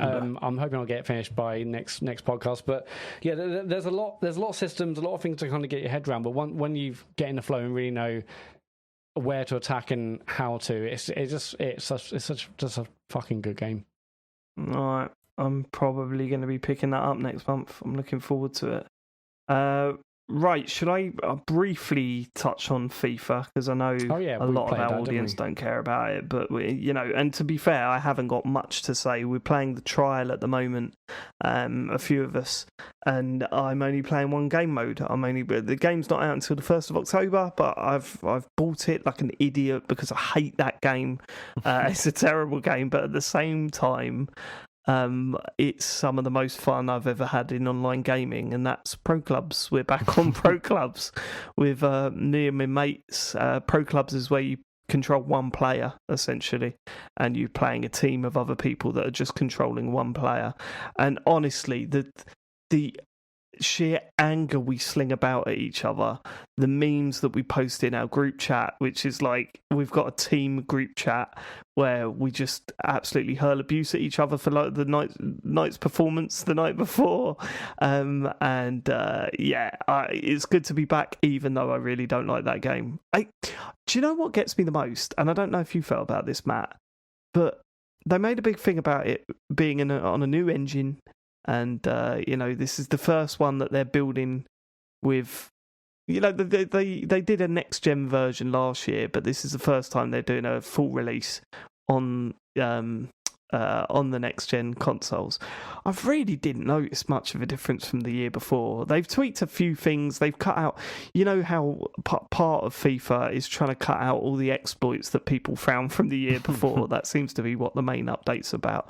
And I've noticed a few things like that where you can't just bang it down the wing and it go into directly into the flanks for someone to run on to. That doesn't happen anymore. A lot of the times you just play it, put it out, and all that sort of stuff. But I really, I know that there's some new controls stuff that I need to look into, but on the main part, I'm watching that game and I'm seeing the same shit happen where you'll tackle a player and it will go straight to their team, and you'll tackle that player and it still goes to their team, and then they go on and score, and you're like, this is bullshit. You can't do anything about it.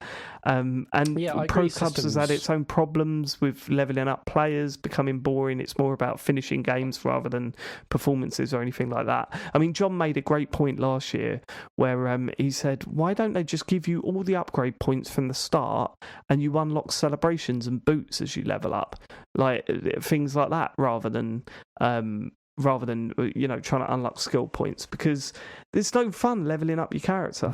It's just you have to play it for hours.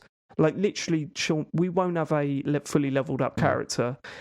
God knows how much. I think it was 100 games you had to play on the last one before you got to that, and it's like, oh God, I can't. I can't be bothered because I'm going to do it, but at the same time, it's just like, oh my God, I've got to go through this horrible thing again where you feel like everyone's fully statted apart from you, and every team you come up against seems to be faster and stronger, so you're like 3-0 down after 10 minutes, and it's just no fun. But at the same time, everyone's having a go at each other, and I'm laughing harder than I do at any other video game. I mean, I noticed new animations like almost straight away. I feel like they're really noticeable. Like just the way your player captures a ball, or goes up for a header and jockeys it, or takes to another player. I feel like animations have definitely improved, and I noticed that straight away. Graphically, I mean, like graphic improvements. I feel like we had a nice jump last year when we were playing on the next gen hardware, and I haven't really noticed anything there. But animation looks nice. Yeah, I mean, I still can't believe they haven't fixed things where when we change the formation in Pro Clubs, we have to like leave the lobby and go back into it. That's. Oh, do you know we just did that? No, it did do that, didn't it? Yeah, it did do that. How do it like around the country? Everyone's like, yeah, can everyone leave? Get out, I'll change it, and then come back into that room. Well, this is it, and this brings me to my next point. Things, how is that not being fixed? But like, we only play Pro Clubs, and there are so many different game modes there that it's hard to give a fully formed opinion, because we're saying, oh, graphically it looks very similar, but we all know that they're not going to put the effort graphically into that. It will be your career modes and your licensed teams your licensed players and stuff that they put the effort into. Yeah. So that may look well better. I'd never know. I mean, I played a little bit of. Yeah, I've never liked to press that button. I'll just go, menu, online, Pro Clubs, and then that's it. That is FIFA now for me. That's it. And then when I play as Millwall, like in just like an exhibition match or whatever, they put no effort into anyone outside the Premier League. So everyone just looks like these generic character models, and you just think, oh God, this just looks exactly like it did last year. I think on the main part, because it is exactly the same as last year, So it's a hard one to really sort of assess on that level without going through every game mode, and I'm not prepared to do that. I mean, for me, I think actually not just the animations, but this is such a step up from last year because it doesn't have Lee Dixon as co-commentator. Really? Oh, that's a good point. That's a good point. So for me, this is a Stone Cold 10. If we're comparing from year to year. It's definitely up there. I mean, I don't know who the new co-commentator is, which, I listen to a lot of like football on the radio or watch on Sky or whatever, and I don't recognise this co-commentator. That's not to say there isn't some fantastic co-commentators elsewhere on other channels or maybe in other countries, but I'm like, who is this? But it's great that they're not Lee Dixon. But, I don't know. But sorry, Lee, if you're listening. The funniest thing they've done with the commentary, Sean, is that they've let you name. They did this last year, where you could get the commentator to give you a name. So if you were playing, they could go. I remember when Matt, I don't know if he did it on purpose or if it was on by default, but when John set up the team, suddenly the commentator was calling us Manchester United. Right. And I was like, we're not Manchester United, we're the Minty Biscuit. Like, it's really annoying that we're being called Manchester United. Well, now they've done the same thing, but in addition to that, they've put these weird phrases Right. like we I know this sounds stupid, right? But we when we play, the Just say it. commentator calls us the absolute mad lads. It's just and I'd had some great football there from the absolute mad lads. I mean, I'd take that. It's just so I would weird take to that. hear. And we played someone called Thanks Jeff. And they were going, well, yeah, no, this is an important game for Thanks Jeff. It's like, why is this in there? Yeah, Who they're come just up with throwing this like idea? 1,000 words together, and you can okay, I'm glad those three. I've got to and go now through we're them absolute because I mad haven't. lads. Yeah, I haven't seen how you get to choose that, so I want to see how many options there are like that. But it's really weird thing that they've done there when there's so much other stuff they could have done. Especially when it's saying quite seriously, okay, so this is astute defending from the absolute mad lads, and let's hope they defend this corner well. It's, like, it's brilliant. But we did have a couple of good nights on it already, and that's going to continue. I can't wait for that. Is Slush going to make an appearance again? I might do. Yeah. No, Why not? Yeah, I can't believe you weren't there for You might not. the big opening night. No, I said why not? yeah, you got to get on there, Slush. We need to. You want to do? You'd see what the hair options are like now, mate. James, you might have missed the first night of pre-season, but October 1st we will be there for the big. Whoa, Yeah. pre-season! Come on, I'm on fire at the moment. This is pre-season.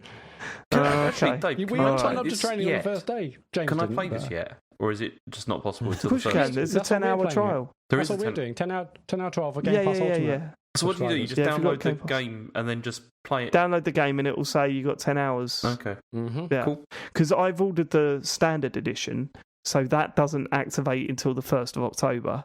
But, I mean, I've still got 7 hours worth of that game left, and the 1st of October is not far away at all. So I think. But if you download this, It'll be all right. like a bit more of a premium digital one, it's actually open from today. Oh, God, make sure you download the right one as well. Jesus, I mean, when Microsoft aren't controlling this stuff, it's well confusing. Do you know what I mean? It's like so many different versions of that poxy game. Yeah, It's, it's easy. I mean, not me, but it's easy to download, for instance, or purchase the Xbox One version. I took the piss out me. of our mate Chris. I took the piss out of him for doing it for a week, but then I did exactly the same thing. Although I will say I was blind drunk when we first started playing that. There was a work due, and I come back and everyone was online playing it, and I joined in, and I was like, I bought it. I bought the wrong one. But to be fair to Microsoft, they refunded me like, straight away, so it was all good. But yeah, no, nuts. Okay, that's FIFA done. We don't need to talk about that anymore. Until next week. Sean, you got a few games on here. Do you want to run through yours? So I finished Life is Strange: True Colors. Oh, excellent, excellent. Overall, What did you think? really loved it. Definitely hear the criticism that there's not many sort of branching paths in this. Like I liked the ending I got, and obviously there's some variation there, but there's definitely choices in the game that are sort of painted as a big deal, but really don't affect anything as far as I could tell. Yeah, and I think also because I love the ending I got as well, Mhm. but there's no shaking that feeling that while you're watching that ending, you're going, "Oh, that's completely interchangeable." Yeah. Do you know what yeah, I mean? Yeah, totally. But I mean, that's only this is only because we've been spoiled by previous entries, right? Like, I think this is still like head and shoulders above. Yeah, but I don't think sort of that's okay to say though. Like it's okay to say the previous entries have really cool and interesting endings, and this doesn't. Yeah. Oh yeah, no, yeah. Absolutely. But yeah, like it just adds a really good time with it. There's definitely some plot holes which we'll discuss when we do the spoiler cast. There's a few things. So yeah, there's some definite plot holes, and then there's some things that were just maybe a bit too convenient. But I mean, yeah. But overall, didn't ruin it for me at all. I thought the way it wrapped up was really nice.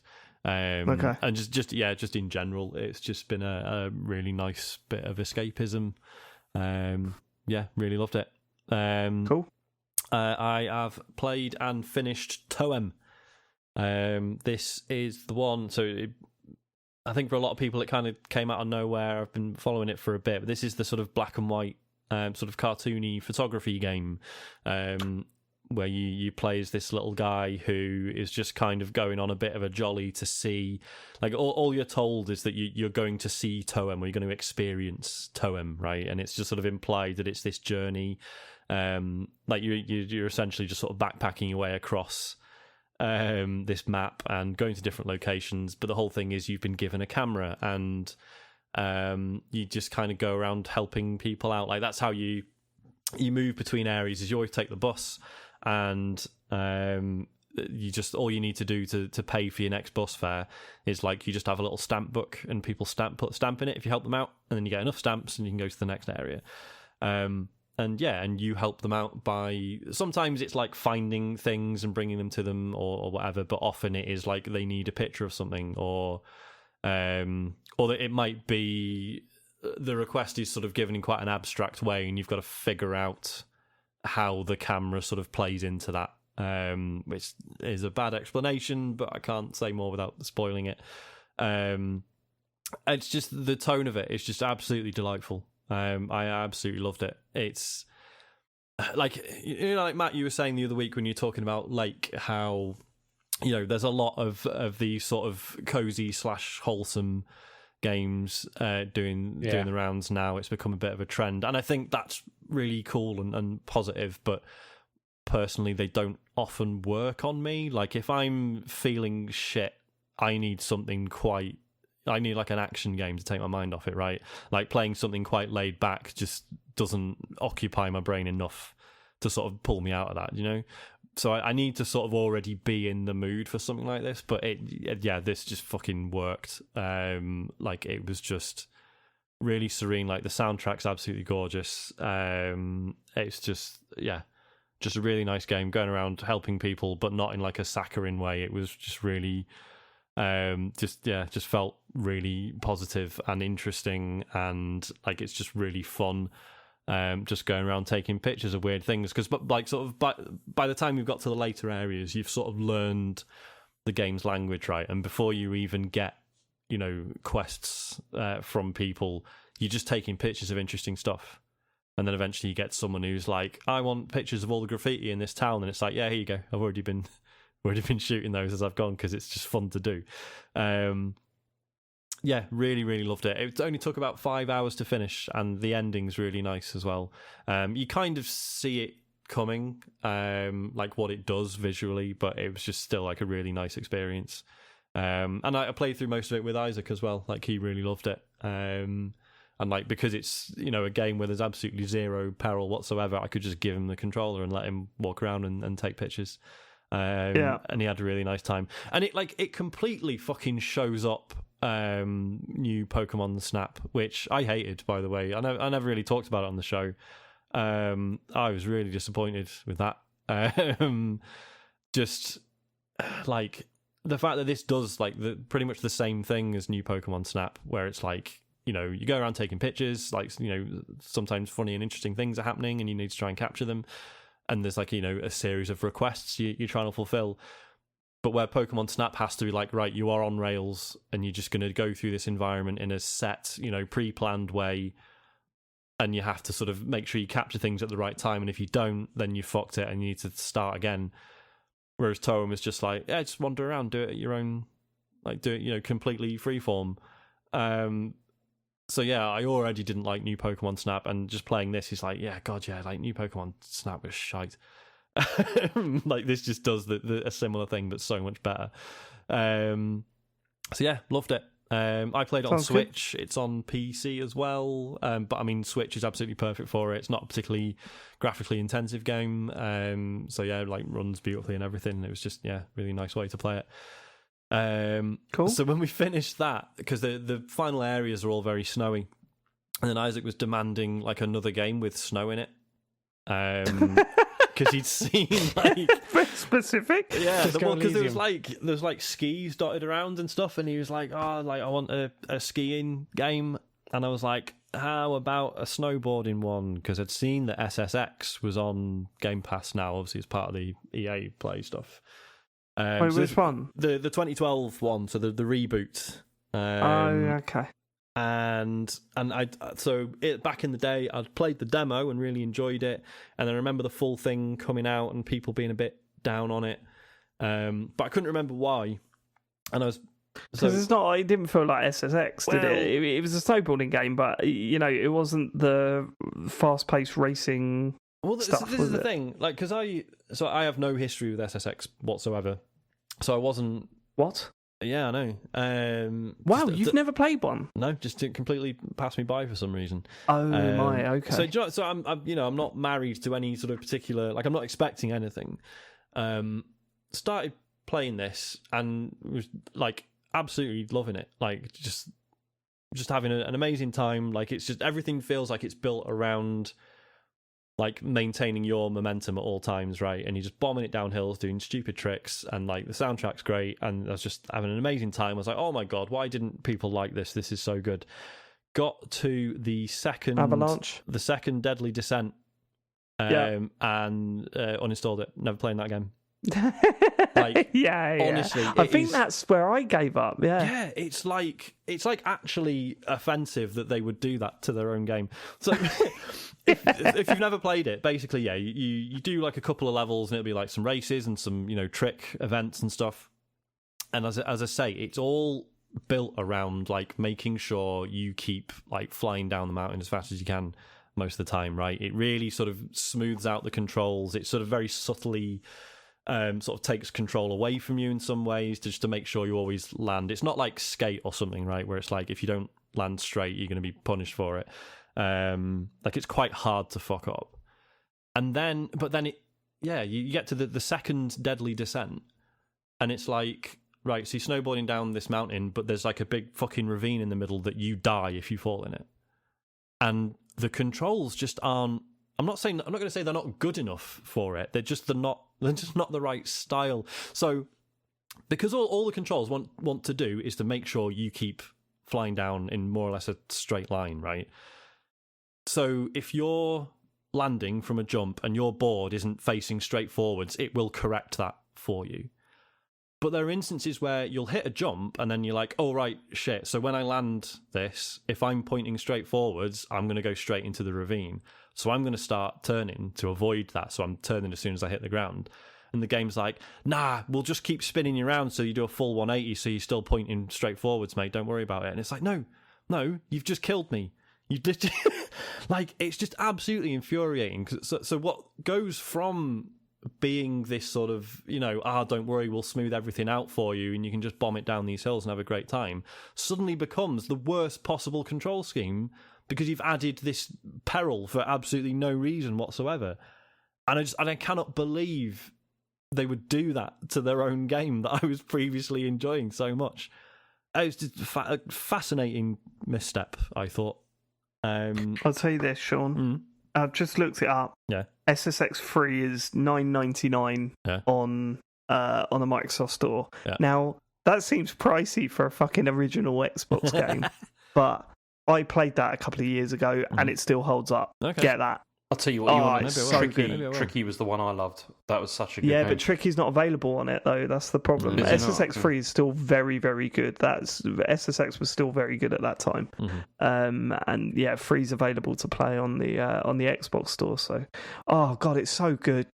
It's so good, Sean.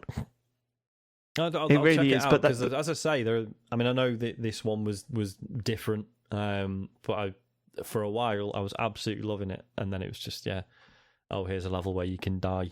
No, why is that here? Not necessary. Tricky. What did you play Tricky on the GameCube, James? PS2. I think I must have played it on. I must have played it PS2 actually. It was the GameCube one was meant to be quite good as well, wasn't it? It's such a shame what happened to this series because we talked about Tony Hawk's and how I never really played those. SSX was the one I played mostly, and I love those games. I thought they were fantastic up until I've not played the one. This was 2012, wasn't it, Sean? This one you're talking about.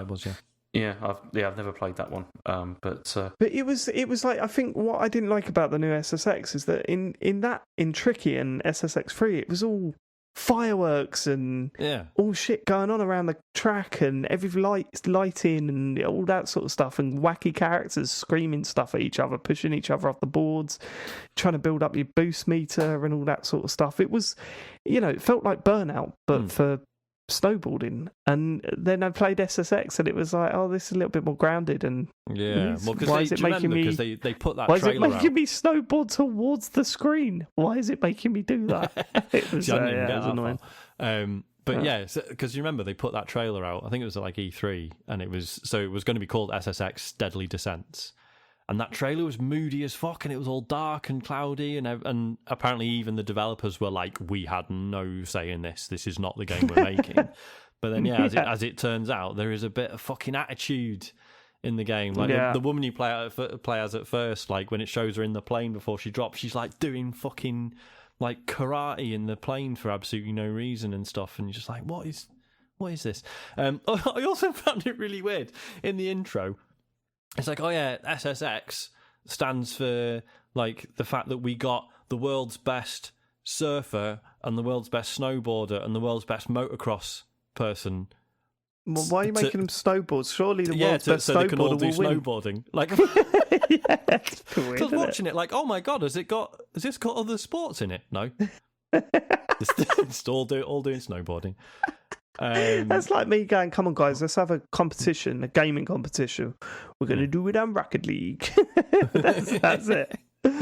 I don't know. That's it's not the best of the series. Definitely. No, I was get SSX. I was aware of that. It's just there was an initial like, oh my god, what was wrong with everyone? This is great fun, and then just forget it. Can you put the SSX free disc in the console when it works? Well, no, you haven't got a fucking disc drive, have you? Yeah. Oh, what an idiot. Yeah. All right, okay.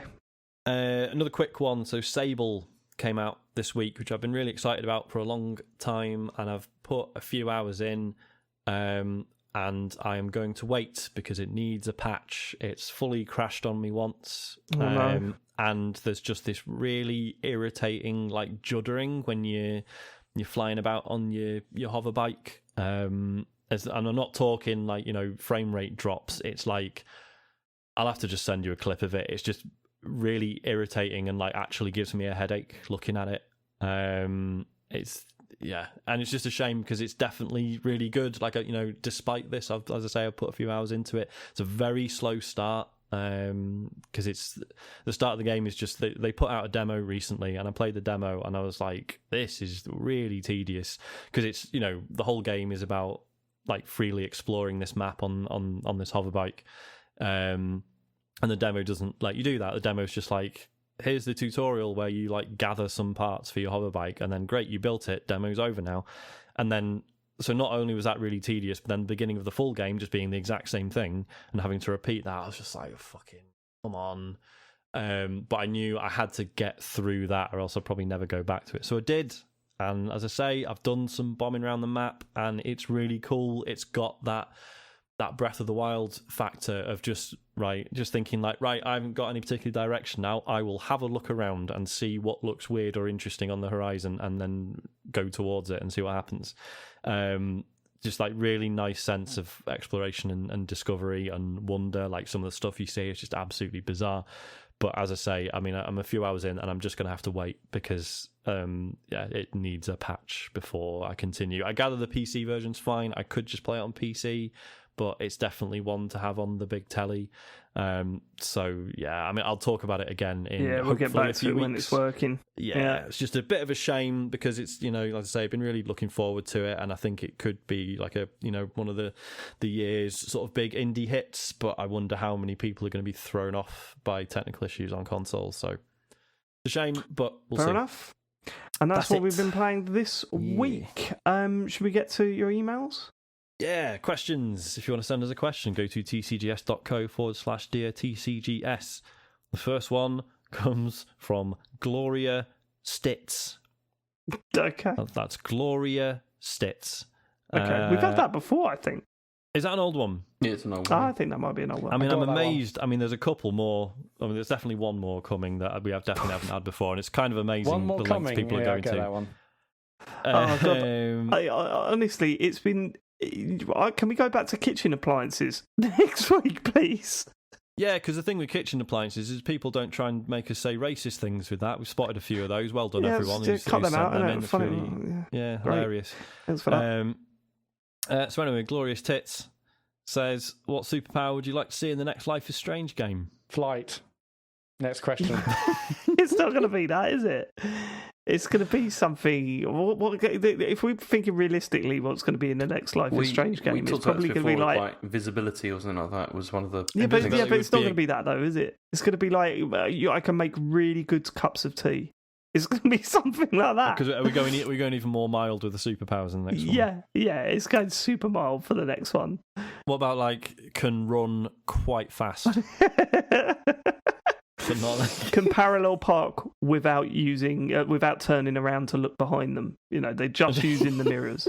If they're in a kitchen, they can be the other side of the kitchen and lob a tea bag into a cup. Yeah, that'd be a good one. That's a good one. You're holding down the trigger, and it's like you're aiming. And it doesn't mean it even matter if you aim it wrong; it goes in. And in the beginning, I can't, Chloe, you're missing the shots. I can't believe it. Sarah will remember that. I think the thing is, it has to be something where it's as much of a burden as it is a power, right? So yeah, there has to be a situation where you actually have to throw a tea bag into something else.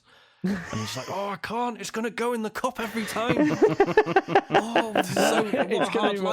It's going to lead up to her or them playing in the NBA finals. I don't know much about basketball.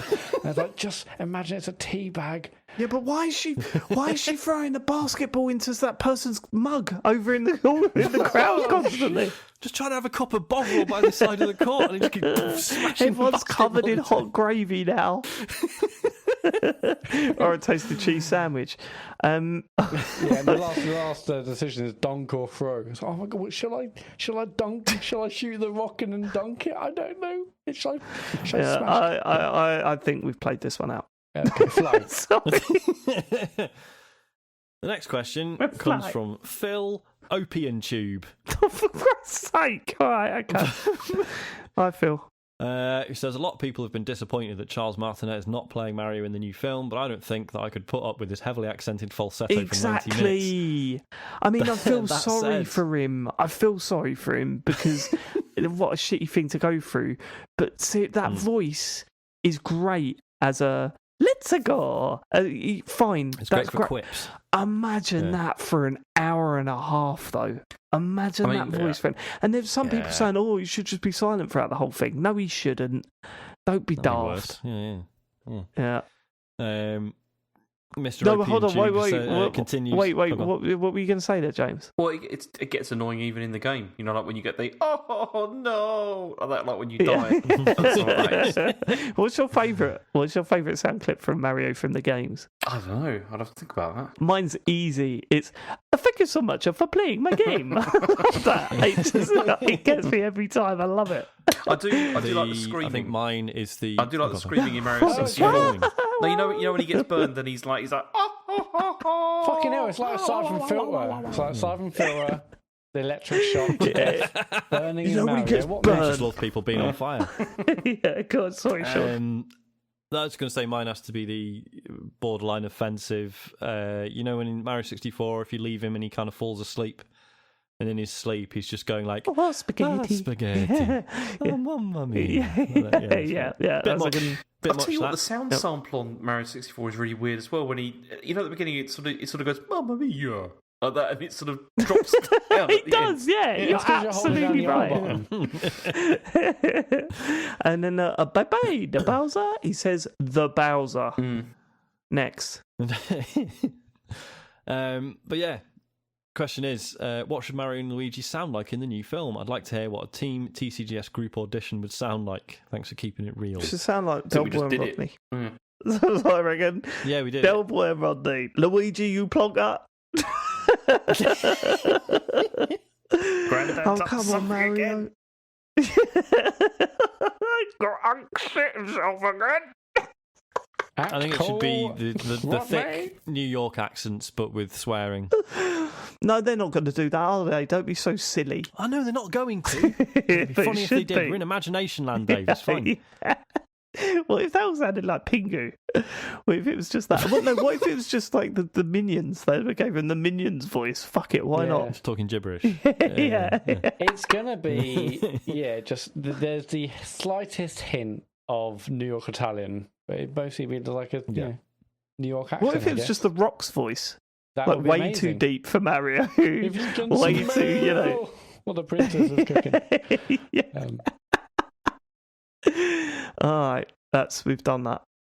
Tick. Rudgy says 12 months ago, the good doctor was kind enough to wish me a cheery good luck, Rudgy, as I ran the virtual London Marathon. I'm running the real thing next Sunday, the 3rd of October, in support of Birmingham Children's Hospital, so I want to trouble James again for another good luck in his most motivational and enthusiastic manner. The pod has been essential during the last 18 months of training and hopefully will lead to a great life achievement on Sunday. So I wanted to ask, what is your greatest gaming achievement? Appreciate you all, and I'm number 30226 if anyone wants to follow me on Sunday. Kiss, kiss. Hey, well, good luck. Good luck for the marathon. We're all behind you. James, go Good on. luck, Roger. You're going to smash it. Oh, Yes, mate. you should have said smash it. I know, I was so thought you've about absolutely it. fucked that up. Yeah, haven't you? Yeah, you fucked it. Forgot your own catchphrase. What was the greatest gaming achievement? I guess finding that last all being Crackdown. I think that's up Oh there. my god. Yeah. Actually doing it. Like actually going back and doing it. Like what a weight off the mind that was. And completing Dark Souls is another one. Forum Discord moderator Lindy completed Dark Souls. Oh my god, yes. Did you watch the video of her doing it? I haven't done Oh it. god, it's so good. You got to watch it, and it brought all those emotions back. Because I was following most of it just via her Instagram stories, where it just felt like every 5 minutes she was trashing another boss. Yeah, I know, absolutely but that's just the highlights, isn't it? No, you've got to watch it. It's really funny. There was one where she got like literally a sliver of life left, and then she had loads of life, but then just got hammered. And it was like the shock of doing that, and then it was like, well, I got that close, I've just got to do that again, and then went straight in there, and then got smashed up straight away. And it was like, yep, that's the Dark Souls I remember. Yeah, always the way. I can't think. I mean, I remember finishing Unirally back in the day when I was like 10, and thinking like that's the first game I've just finished legitimately, without any like cheats or anything. And I've definitely I've been back to the game since and just been like, I can't play this. I don't know. I literally don't know how I did this. So that's quite a big one, I guess. Matt? I mean, more recently, it's definitely landing on the Sun Station in Outer Wilds. It took me, I don't know, 2-3 hours, but absolutely worth it. I've got that clip. I still watch it from time to time because the music's just beautiful. The Outer Wilds DLC's out this week. I'm not emotionally ready for that yet, but I believe it's out this week. Also, literally, I might just start that again on Xbox because I'll be more likely to actually put time into it. Landing on the Sun Station is just incredibly. Well, I found it incredibly hard because you've got the massive gravitational pull of the sun trying to drag you into the fiery depths, whilst also trying to take your janky little ship and land it on a station that's going around the sun, but amazingly satisfying when I did it. Incredible. Oh, winning a Rocket League tournament, that's up there as well. That felt so good. Yeah, winning a Rocket League. We tried for months to do that. Oh, completing the Vortelcast without the walkthrough. That was an amazing moment, Matt. Yeah, hell yeah. That's still one of my all-time faves. I still don't know how you did that. It took us all week because you had to do it before the reset. Yeah. And we did it the night before the reset. We finished it. I don't and it think was just... I would have. I know. I totally appreciate what you're saying. Like it was amazing. But I don't think I would have had the patience. I really don't. You know the boss halfway through it. Yeah. That was my favourite bit because we were literally just throwing out ideas and just going, right, okay, this time we're going to try this and see if this works. No, that didn't work. But did you hear that sound at this time? So what do we need to do at that point? And it was just working it, like discussing it as a team was just so much fun. Yeah, and then getting the solution. You don't get as often because people would have seen walkthroughs or heard, but it's just weird. Let's just all go in fully blind. I haven't played WoW. I haven't done other raids and other games like that before, so it's like a whole new experience. And doing it, it's just fantastic. Yeah, so go on, sorry. In a raid, in that particular raid, you go to an area in the map, there's a huge door, and there are like pads on the floor, and it took us, I think, about an hour and a half to even just get into the raid, didn't it? Where we were just trying, what do these pads do? That's right, yeah. What do we have to do when we're on the pads? To even get in. Yeah. That took us about an hour and a half just to get. Do you remember when we had time on our hands? Fucking hell. Yeah, imagine. I mean, I think what's cool about the Destiny raids is that, like, even if you do go in with an experienced group, it's not like they just explain it once and you sort of go, oh, okay, that's easy. It's like, expect like the final boss from the Vault of Glass, and it's like, oh yeah, so basically every like 2 minutes, half of the team will be transported back in time to another planet, and we'll have to like do a bunch of stuff. Meanwhile, the people in the present also have to do a bunch of stuff to make sure the other team can come back to the present. And you're just like, sorry, what? It's just it's I remember that. The first time we were playing that, and we were like, I'm in a different area now. And then it's like, what? And then it says, you have been lost in time. Yeah. What? Yeah. What? Yeah. So, sorry, I'm 300 years ago on Mars. And what's happening? James? I can only really think of Dark Souls. I mean, more recently, I was pretty proud of finishing that because it was. Well, did you finish it? It's like it's one of those that just because. Oh, go on. Did you finish it though? Because we're doing the rerun of the. Yeah. That's true. No one knows. Yeah. Mystery. It's one of those that because most people, like a lot of people, ended up doing it just because the game became so insanely popular. Yeah, it's easy to forget that it is fucking hard, despite what some people will tell you. Oh, it's not even that hard. Dark Souls is easy. But also that just because a lot of us did it doesn't mean we didn't all have a long fucking road doing it. And it was a big deal. LKS says, Sean's, quote, obviously I know people who are well known within our circle, end quote, at about 2 hours 34. Did he just invent the concept of friends? No, we were talking about celebrities that we know. And I was saying, like, the only celebrities I know are just like gaming people who we're all friends with anyway. What a snarky little mess. Okay, cool. I like it. I like that. I like you coming to the questions with a bit of attitude there, and I like it. A bit of bite. Love it. As if I would just sit here and be like, "Yeah, do you know who I know? People that we all know." Yeah. Do you know? Brian. There's a bloke called Tim that I get on with. Yeah. You know Tim. Yeah, well, I know him as well. He's. Maria Mendieta says, Dear TCGS Chloe Price fans, listening to last week's Life is Strange cat got me in a what-if mood. The second series revealed that Matt would do anything, legal or not, to protect his avatar's brother. Yet these are revealing choices made by your adult selves with years of experiences behind you. If you were to have played the franchise as adolescents, what would have been your attitude towards it? Personally, I still would have loved it as a long-time fan of the original Degrassi series from the 80s. Keep up the fantastic work. P.S. I apologise for generating animosity with last week's question, although this was not my intention. I should have asked, what question would you ask one another to establish if your co-hosts are AIs? Sorry.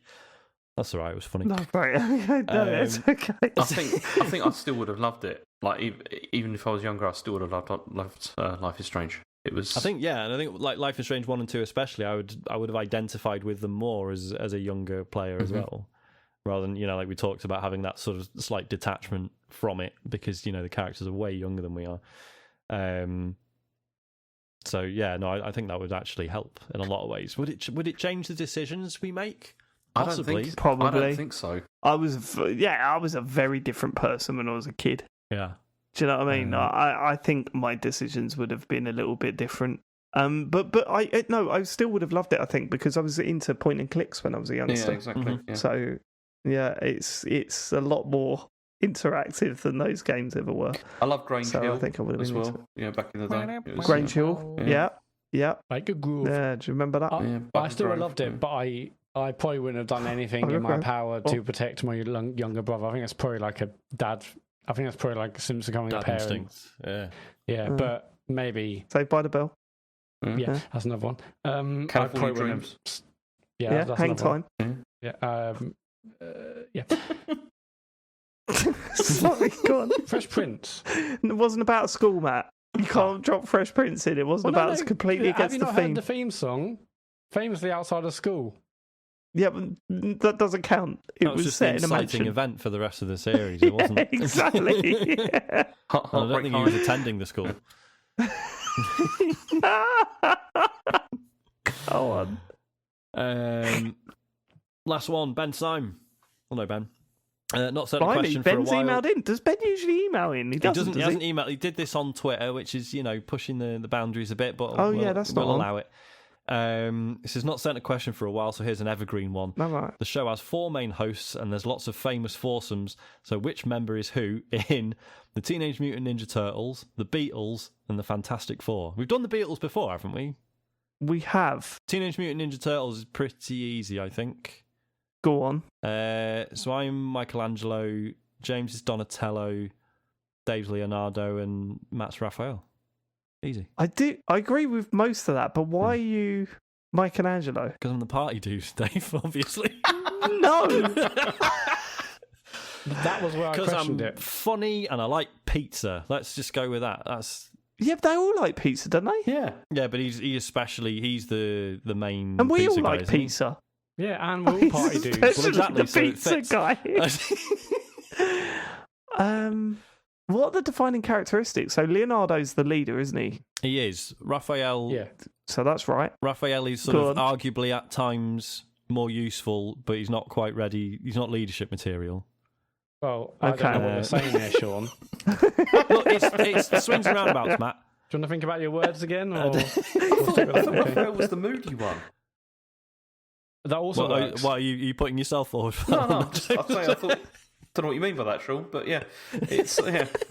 Who's the really intelligent one? That's Donatello. He's Donatello, the yeah. scientist, the And who are you academic. saying So that's who's- James. Who's Donatello? James? Yeah. James, the guy that forgot that you can order a game in your own country without ordering a game in another country and Look, delivering it somewhere and then going to I pick it up. accept there are flaws with my reasoning, but I can't think of a better fit than what I came up with. So Okay, all right. Well, I understand your reasoning. I don't really have any opinion either way, really. I think, honestly, I don't know the Turtles that well. I don't know. did I never tell you about when I was at a team don't know building them thing at that work? well. And we were in Go on. groups, and we had to. And basically, the guy said, "Right, first exercise, I want you all to come up with like a good example of like a fictional team." And yeah, I was like, Teenage Mutant Ninja Turtles, obviously. And everyone thought I was joking, and I was like, right, strap in. We're gonna. They're all the Ghostbusters. What did we come out with the Beatles? What was the agreed Beatles? I can't remember. Huh. I mean, So it must have been a you good bit. McCartney, me Lennon. I mean, Matt's Ringo, obviously. Why are you James- Lennon? He does the Why are you drumming. Lennon? I don't know enough about the Beatles, so just like you were Turtles, that's me with Beatles. Yeah, I've never been a Beatles guy. You disgust me. Yeah.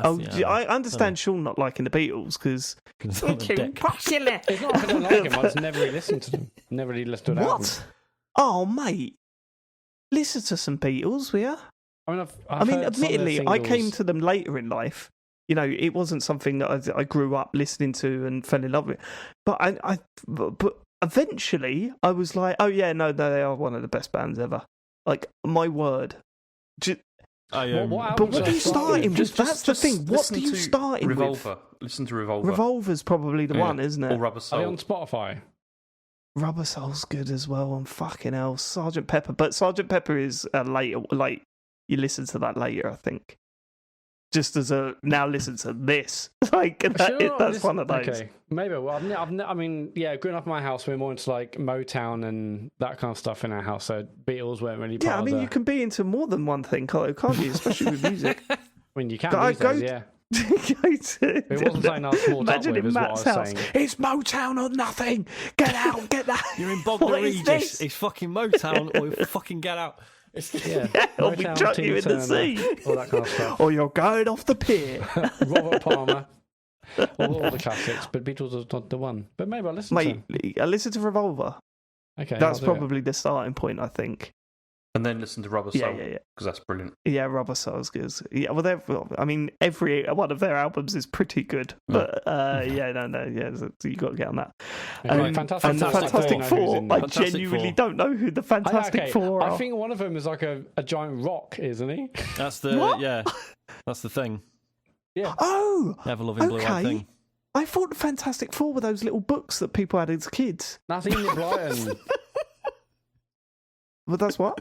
That's Enid Blyton. That's the famous five. Famous Five. That's the famous five is what I'm thinking of. Yeah. Sorry. Who are the Fantastic Four then? Superheroes.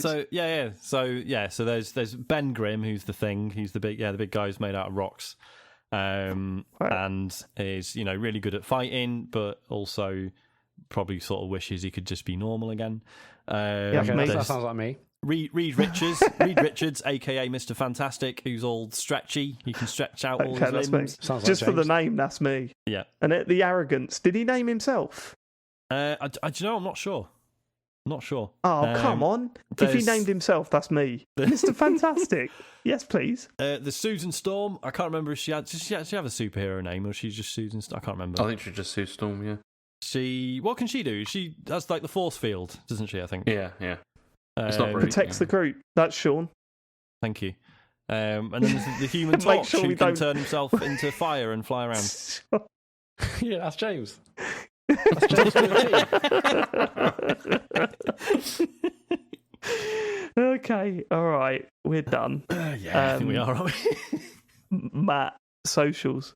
Yes. So this Thursday, Bel Shaddai is back. You didn't talk about El Shaddai, Sean. I didn't. I wasn't sure if I should give it a couple of weeks. Give it a couple of weeks. I didn't talk about Lake either.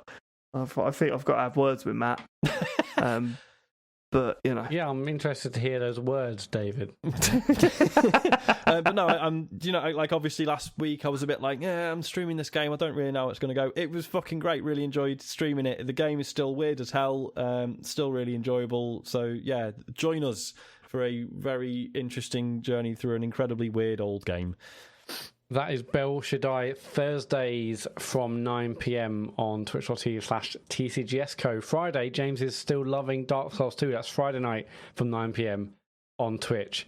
If you miss them live, you can watch them on YouTube. Just search for TCGS on YouTube. But if you have Amazon Prime, you've got Twitch Prime, and with that, you have one free sub every single month. We'd love it if you went over to our channel and gave us your free monthly sub, because Amazon would hate that. And so that's a good reason to do it. On the Dark Souls tip, every Friday morning is our Dark Calls rerun, where we're republishing the old episodes from 2015, I think, 2015. Every Friday morning. I can't remember what the next one is, but I think we're 11 episodes in now.